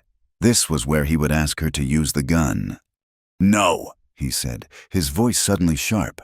He pushed himself to his feet, biting back a groan. "Not here. Down in that draw. See it?" She squinted. In the bottom of the dry gulch below them, half hidden by mesquite and shadow, were the remnants of walls. Adobe, crumbling. No roof. "What is it?" "An old mission," he said, his breath coming short. "A church. Walls. Good cover. Better than this. We can make a stand." "They will see us," she said. "It is a long way down." "We walk," he said. "Slow. Lead the horse. They are still a ways off. They are not running. They think they have us. They might not see us slip down.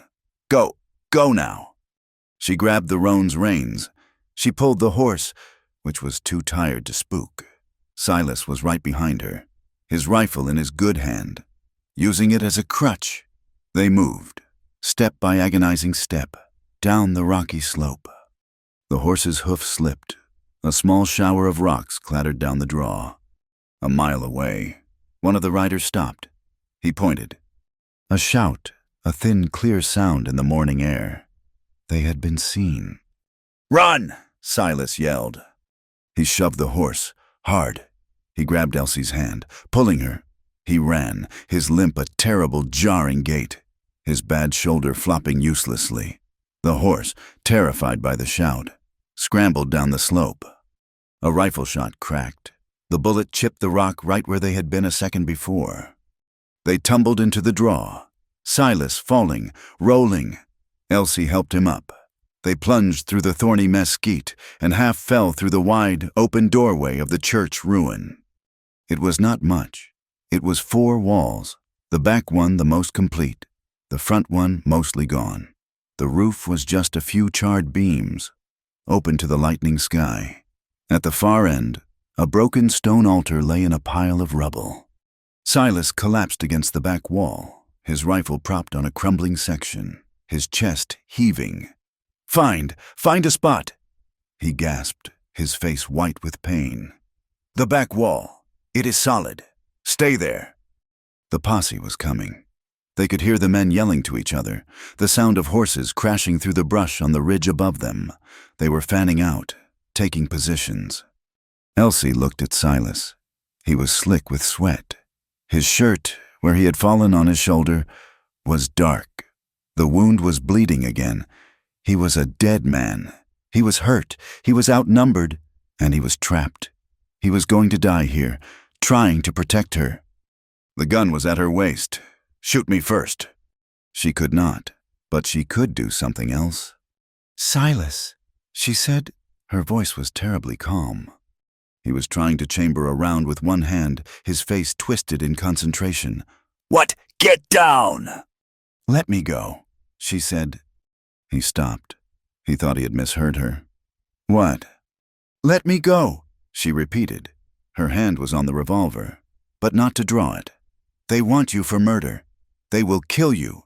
But me." Her voice broke, just a little. "I am just property. $10. They will not kill me. Silas, they will just take me." "Elsie, stop talking crazy," he snarled. A bullet thudded into the adobe wall near the door. "You cannot win this," she said, and the tears started to flow, hot and angry. "You are hurt. You are one man. There are 5 of them. You will die here. For me." "I said I would," he gritted out, finally getting the rifle steady. "And I will not let you," she screamed at him, her voice cracking in the small, ruined space. "I will not. Let me walk out. I will surrender. I will tell them you ran. I will tell them you are dead. They will take me. And you can slip away when they are gone. You can live. Silas, please, please live." He stopped trying to aim. He turned his back to the wall and he looked at her.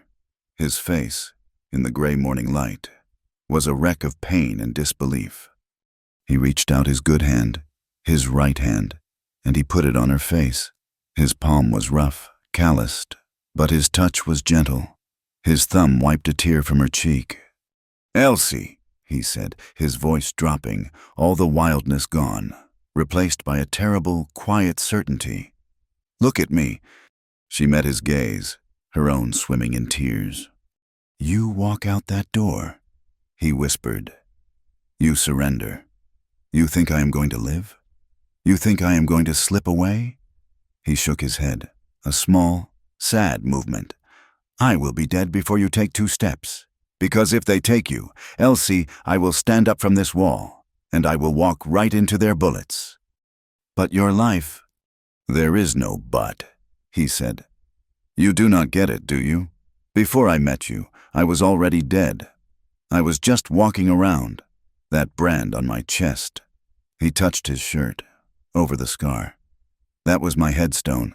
I was a ghost, just waiting for the dirt to cover me." He leaned his forehead against hers, closing his eyes. You are the first true thing I have done, the only thing. That night, in the shack, when I said I believed in you, that was the God's truth. You are my haven, my one right thing." His voice broke, but he held her gaze. "If I lose you, Elsie, I lose the one good thing I ever did.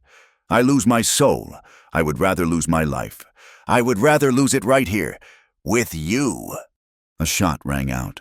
The bullet, fired from the ridge, slammed into the wall above their heads, raining dust down on them. "Get down!" Silas roared, the soldier taking over.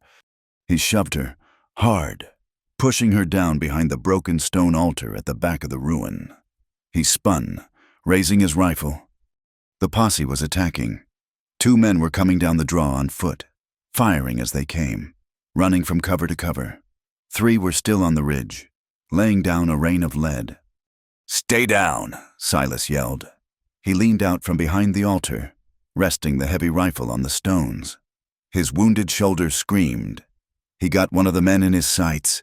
He fired. Once. One of the men in the draw yelled, a high, thin sound. He grabbed his leg and fell. "Got one!" Silas gasped, a grim, fleeting look of satisfaction on his face. But he had exposed himself. A shot from the ridge, a high-powered rifle. The sound was different, flatter, more dangerous. Silas cried out. It was not a scream. It was a deep, guttural sound, the sound of a man being punched through. He staggered back, his rifle clattering to the dirt floor. He looked down. The bullet had found him. It had found his weakness. It had hit him in the same shoulder, the left one.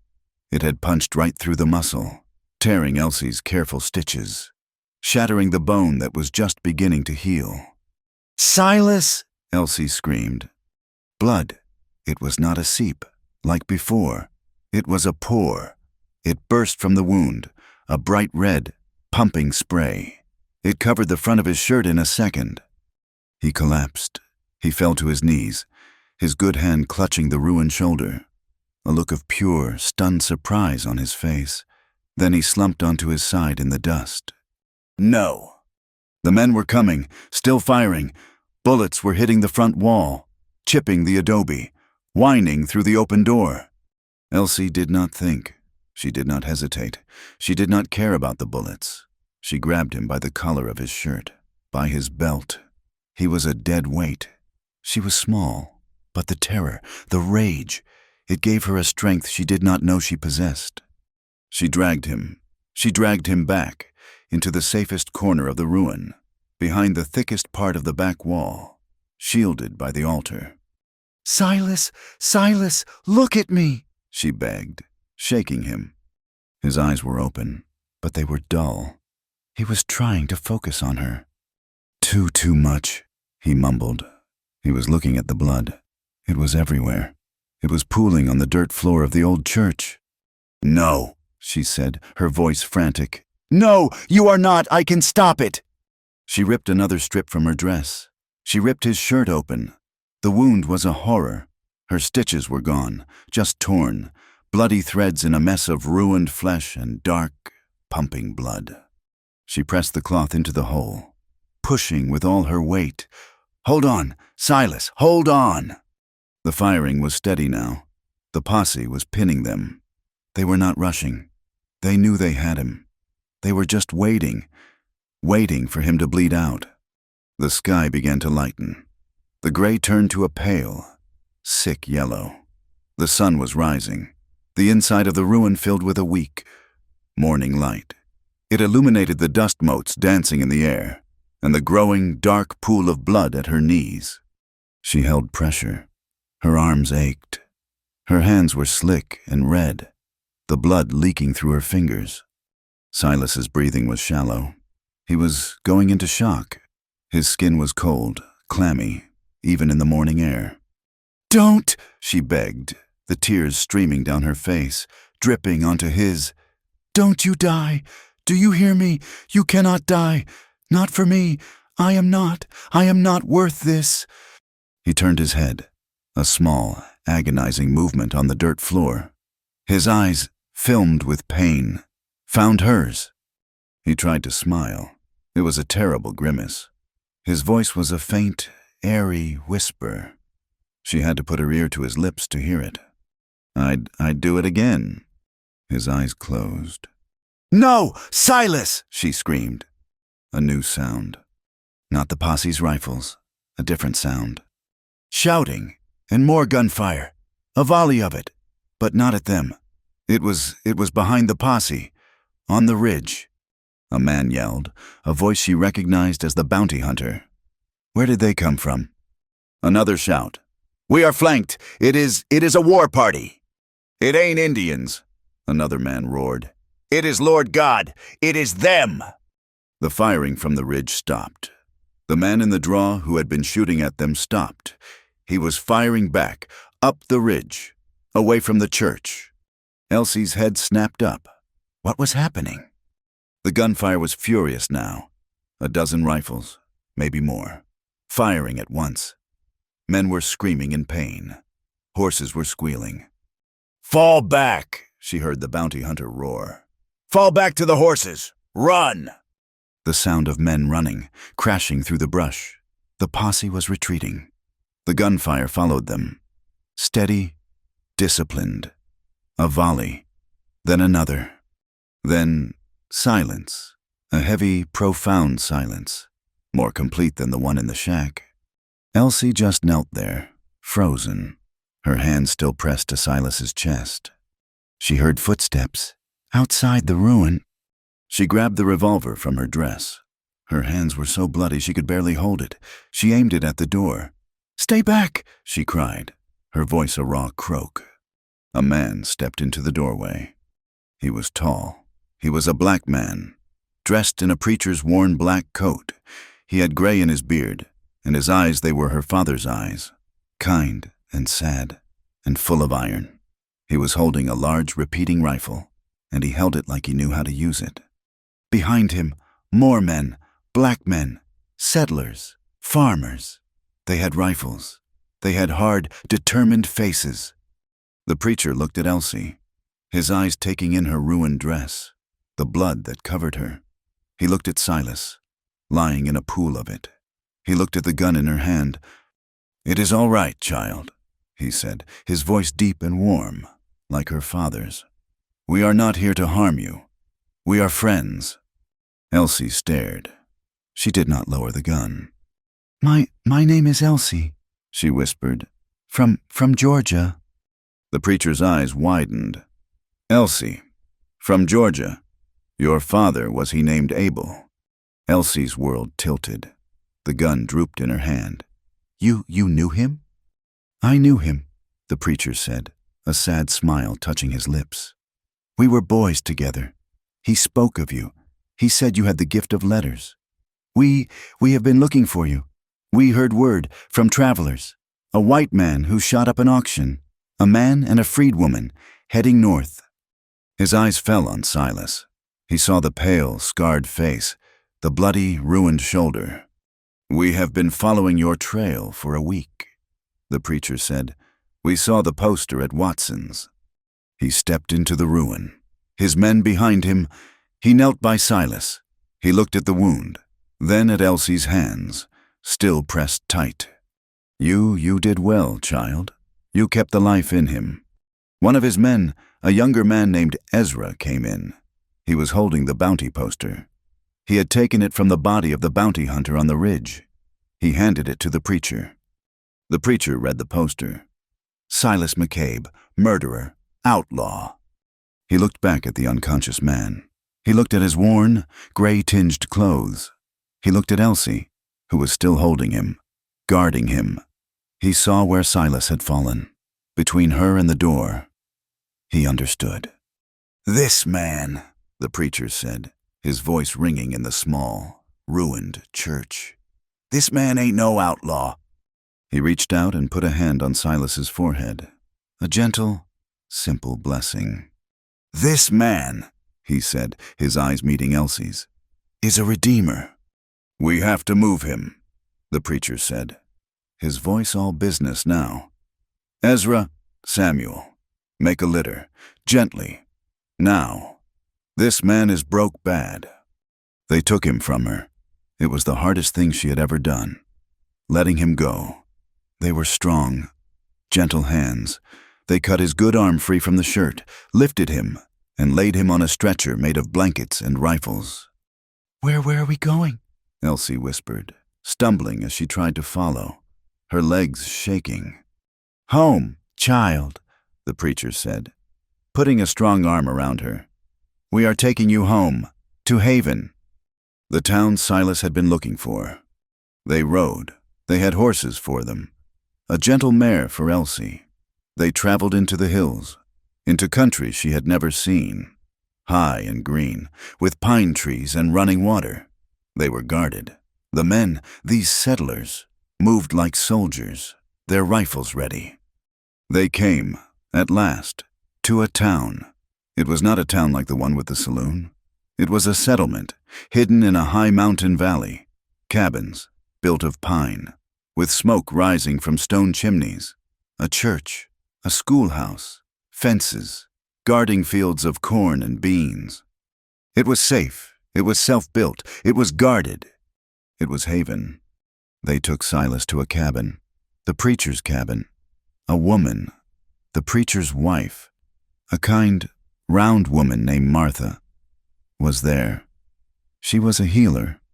"You have done well, child," Martha said, her voice soft as she looked at Elsie's hands, and then at the wound. "You kept him from bleeding out, but the bone is broken bad. We have to set it. They boiled water. They tore clean sheets. They gave him laudanum to keep him under. Elsie watched. She watched them clean him, set the shattered bone, stitch him with neat, clean sutures. She watched them bind him, his arm strapped to a board. When they were done, he was pale as the sheet, but he was breathing. He was alive.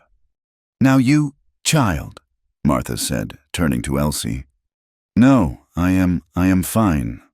"You are hurt," the woman said, not unkindly. "You are half-starved, and you are covered in his blood, and your own. You will sleep, but first you will wash, and you will eat." They gave her a dress, a clean, simple dress of blue cotton. They gave her hot stew and bread. She ate, and she washed the blood and the desert from her skin. And when she was clean, she came back to the cot where Silas lay. She stayed at his bedside. She did not leave. She held his good hand. She watched the slow, steady rise and fall of his chest. He was alive. He was safe. They were safe. She did not know when she fell asleep. The exhaustion of weeks, of the wound, of the terror. It finally claimed her. Silas woke. It was night. The cabin was quiet, lit by a single, low-burning lantern. His shoulder, it was not gone. It was a solid, massive block of fire. But it was not the ragged agony of the bullet. It was a dull, contained ache. He was alive. He heard breathing. He turned his head. Elsie. She was not at his bedside. She was on it. She had fallen asleep in the chair, and in the night, she had slumped forward, her head resting on his chest, her small hand still clutching his. He looked at her face, finally at peace, her breath warm against his skin. He heard the sound of a cricket outside. He felt the clean, soft sheets. He felt her. He was not a ghost. He was not a traitor. He was not an outlaw.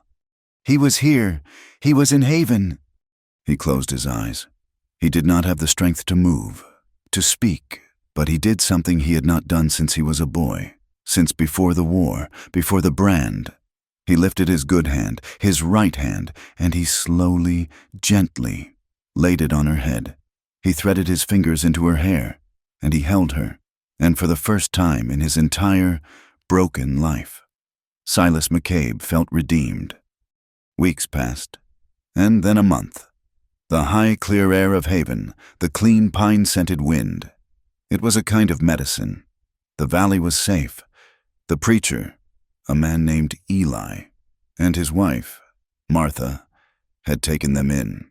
Silas recovered, but it was a slow, hard road. Martha was a good healer, but the bullet from the posse had done what the bounty hunter's first shot had started. It had shattered the bone in his left shoulder. She had set it, but it was set wrong. It healed with a thick, raised scar, and a stiffness that would never leave him.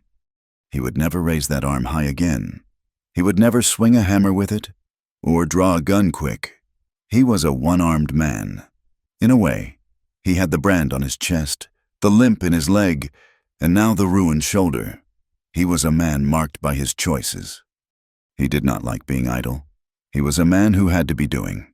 The moment he could walk without the world spinning. He was outside. He could not build, he could not chop, but he could walk the fence lines, his good right hand mending the wire, his bad arm hanging stiff at his side. He worked the land, the settlers, the freedmen of Haven. They watched him, this quiet, scarred white man. At first, they were wary. He was a stranger, and he had brought the bounty, the fight, to their door. But they had seen him, in the ruin, bleed for Elsie. They had heard the preacher call him a redeemer, and they saw how he worked. He never spoke first, but he always did his share, and more. He mended their fences. He helped water the stock. He sat watch on the ridge at night. He earned his keep, and slowly, quietly, he earned his place. Elsie healed in a different way. She was not just safe. She was home. The terror that had lived in her eyes for months, that hunted look, it finally faded. The color came back to her cheeks. She ate, she slept without dreaming of chains. And she began her life. The town had a small, single-room building that was both church and meeting hall. On weekdays, the preacher had told her, it was a school, but they had no teacher. "I can," she had said, her voice small. My father taught me. I have the letters." And so she became teacher. Her dream, the one she had whispered to Silas in the storm, it was real. Every morning, a dozen children, from 5 years old to 15, came to the schoolhouse. They were rough, barefoot, and loud, but their eyes were bright. They were children who had been born in chains, or on the run. And Elsie, she gave them her father's gift. She taught them their letters in the dirt, just as he had taught her. She taught them to read from the preacher's own Bible. She taught them numbers. She was patient. She was kind. She was loved. Silas would sometimes stand at the back of the schoolhouse, his hat in his good hand, just watching. He would watch her, her face lit up. As she pointed to a slate, he would see the children gathered around her, trusting, and he, a man who believed in nothing, he would feel something close to grace. They lived in a small cabin given to them by the community. It was simple, just one room, like the shack on the mountain, but it was not a hiding place. It was a home. They were quiet. The kiss on the mountain, the confessions, it was all still there. A strong, deep current running beneath the surface of their new life. They were shy with each other, like new sweethearts. He would mend the step for her. She would patch his shirt. They would sit by the fire at night, her reading, him just watching her face. It was a peace neither of them had ever known. But the West was a hard land, and peace was a fragile thing. Trouble did not ride in, it crept. It came in the form of a man named Colonel Redding.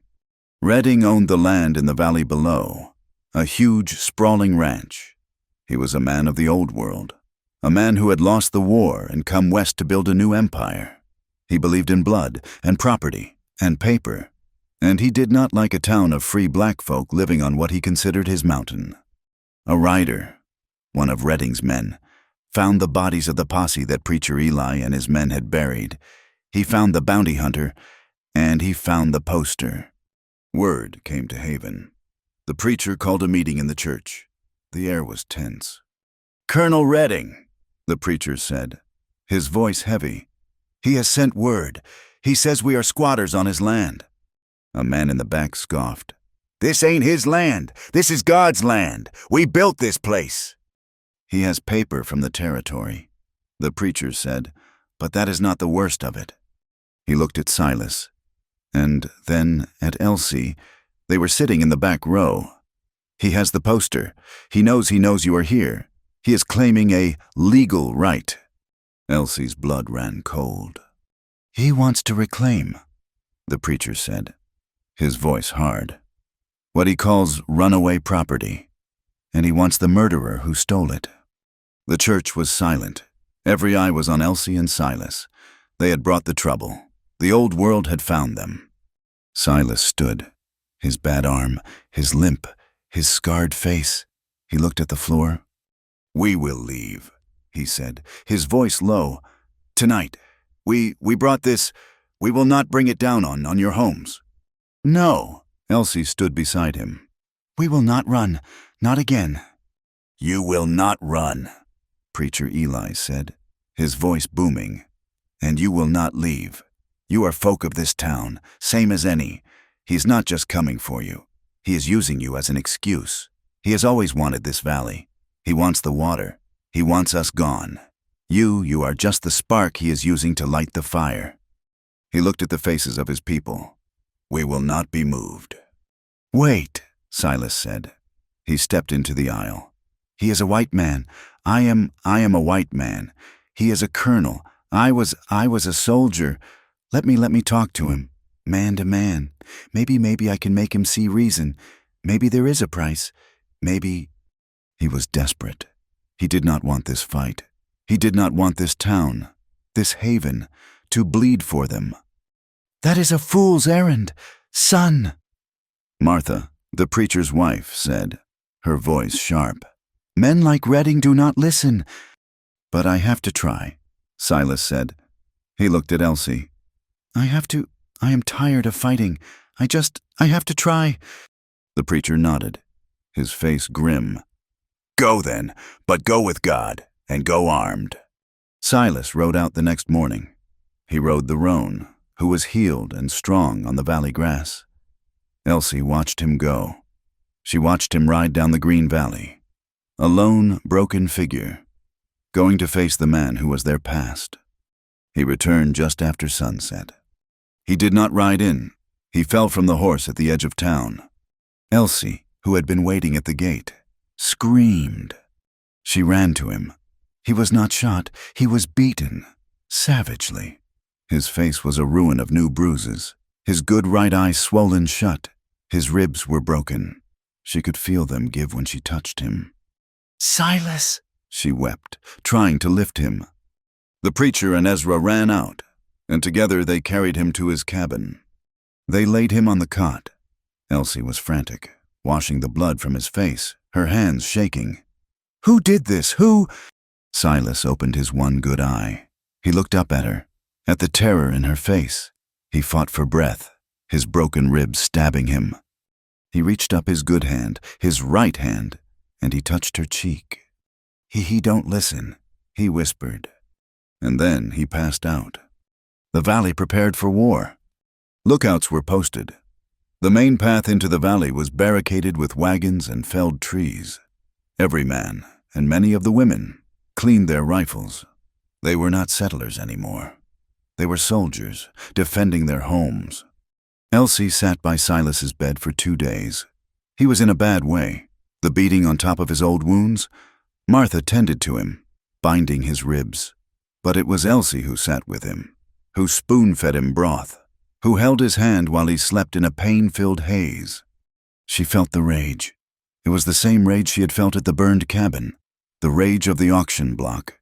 But it was cold now. It was hard. On the 3rd morning, Silas woke, his eyes clear. They coming?" he rasped.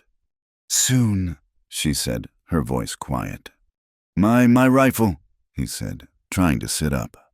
"You are not fighting," she said. "You cannot even stand." "I can sit," he said, his voice like iron. "And I can shoot. I will not hide while they fight for me. Get me my rifle." She saw the look in his eye, the same look he had in the auction yard, the stubborn, broken, beautiful look that said he would die before he would bend. She looked away. She went to the corner. She did not grab his rifle. She grabbed hers. She checked the load. She had been practicing every day. Ezra, the preacher's son, had taken her out. She was a good shot. Her hand was steady. Her father had given her the letters. Silas had given her this. "Elsie," he whispered, confused. "You will not fight alone," she said. She turned to him. "But I have to ask you, Silas, is there no other way? Is there not a peaceful way?" She was a teacher. She was a healer. She did not want this blood. "Elsie," he said, his voice aching, "I have seen men like Redding my whole life. They only understand one thing. They understand strength. Peace is what you get after you have won. We have to show him he cannot break us." She nodded. Her eyes were clear. He was right. Peace, but not surrender. The lookout horn blew. A long, mournful cry from the ridge. They were coming. Elsie helped Silas to his feet. He was a wreck. He leaned on her, his breath hissing through his teeth. She was his crutch. Together, they walked, step by painful step, to the barricade at the mouth of the valley. The pressure was there. His rifle was in his hand. His face was grim. "Silas, you should be in bed." I can pull a trigger," Silas said. He leaned against a wagon wheel, his rifle propped on it. Elsie stood beside him. She did not hide. She stood, her rifle held steady.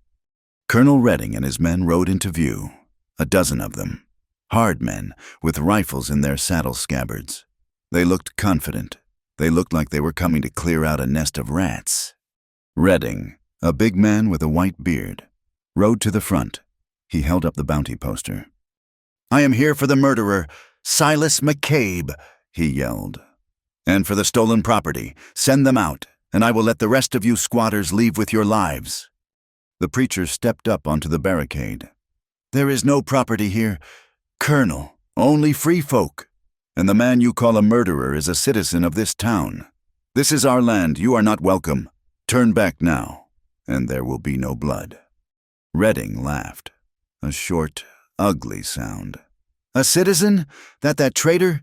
He spat. "He ain't a citizen of anywhere. He is an outlaw, and she is a thing, my property, by law." He looked right at Silas. "Last chance, McCabe. Come out, or we burn you out." Silas just stared back. His one good eye narrowed to a slit.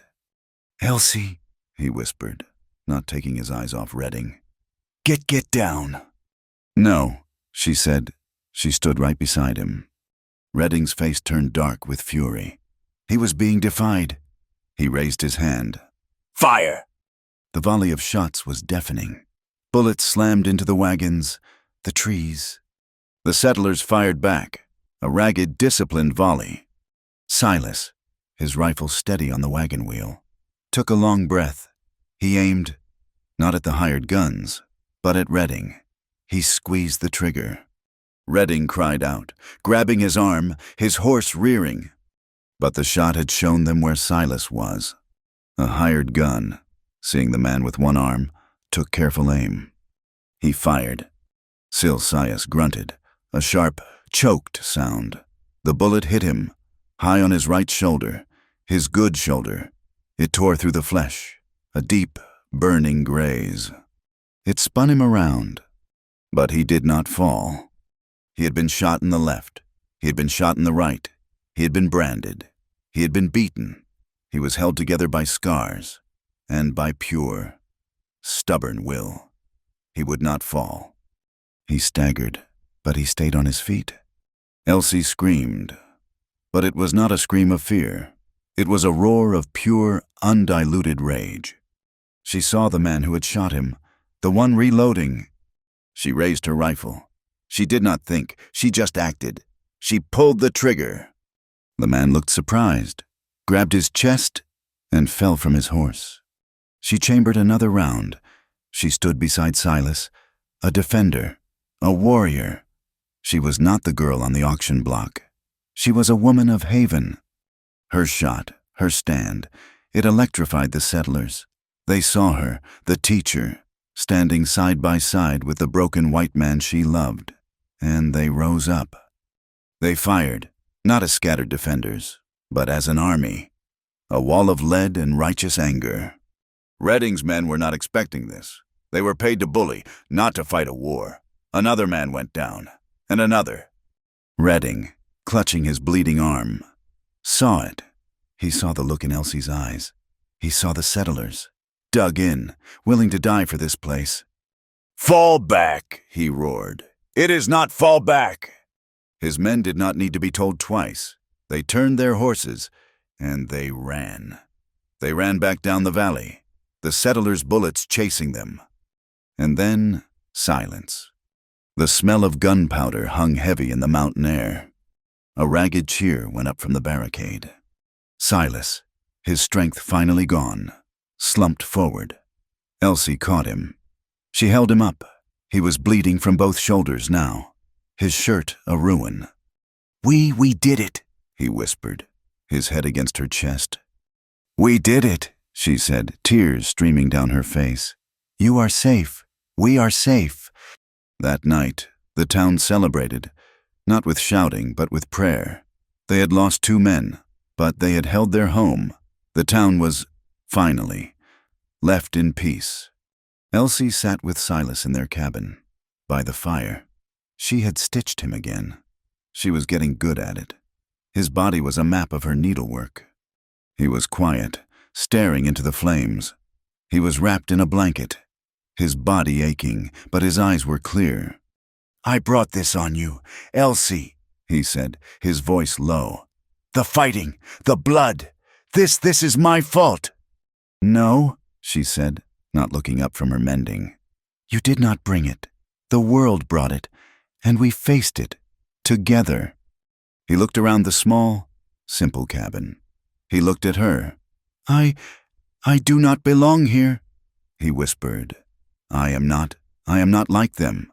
I am a Confederate, a traitor, an outlaw. I am nothing. I do not belong anywhere." He looked at her, his heart in his eyes. "Anywhere but with you." Elsie put down her sewing. She knelt in front of him. She cupped his scarred, bruised face in her hands, her thumbs gentle on his cheekbones. "Then stay," she whispered. This is not his land. It is not even our land. It is just a place. We make it a place. Let's make a place where we belong. Silas, right here, together." He stared at her. This was it. This was everything he never dared to dream of. He tried to kneel, but his body was too broken. So he just bent his head, a broken man's bow. "Elsie," he choked out. I got nothing. I have no gold. I do not have a name I can be proud of. My family is gone. The world wants me for a murderer. I am just a broken man." He looked up at her, his one good eye, his one bruised eye, streaming. "But I will fight for you. I will build your fences. I will carry your books to the schoolhouse. I will fight for you every day of my life. If you will have me." Elsie smiled, and the tears she had held back finally fell. She leaned in and kissed his bruised forehead. "Silas," she whispered, "that is more than I ever dreamed." She pulled him close. He rested his head against her, and she held him. They were 2 scarred, weathered, broken people, but they were whole. The west howled outside the valley, a wild, lonely sound. But inside the cabin, by the warmth of the fire, they were safe. They were together. They were, at long last, finally free. Thank you for listening to our story. Let us know where you are listening from in the comments so we can all connect. And be sure to subscribe to the Wild West Campfire channel and share your thoughts.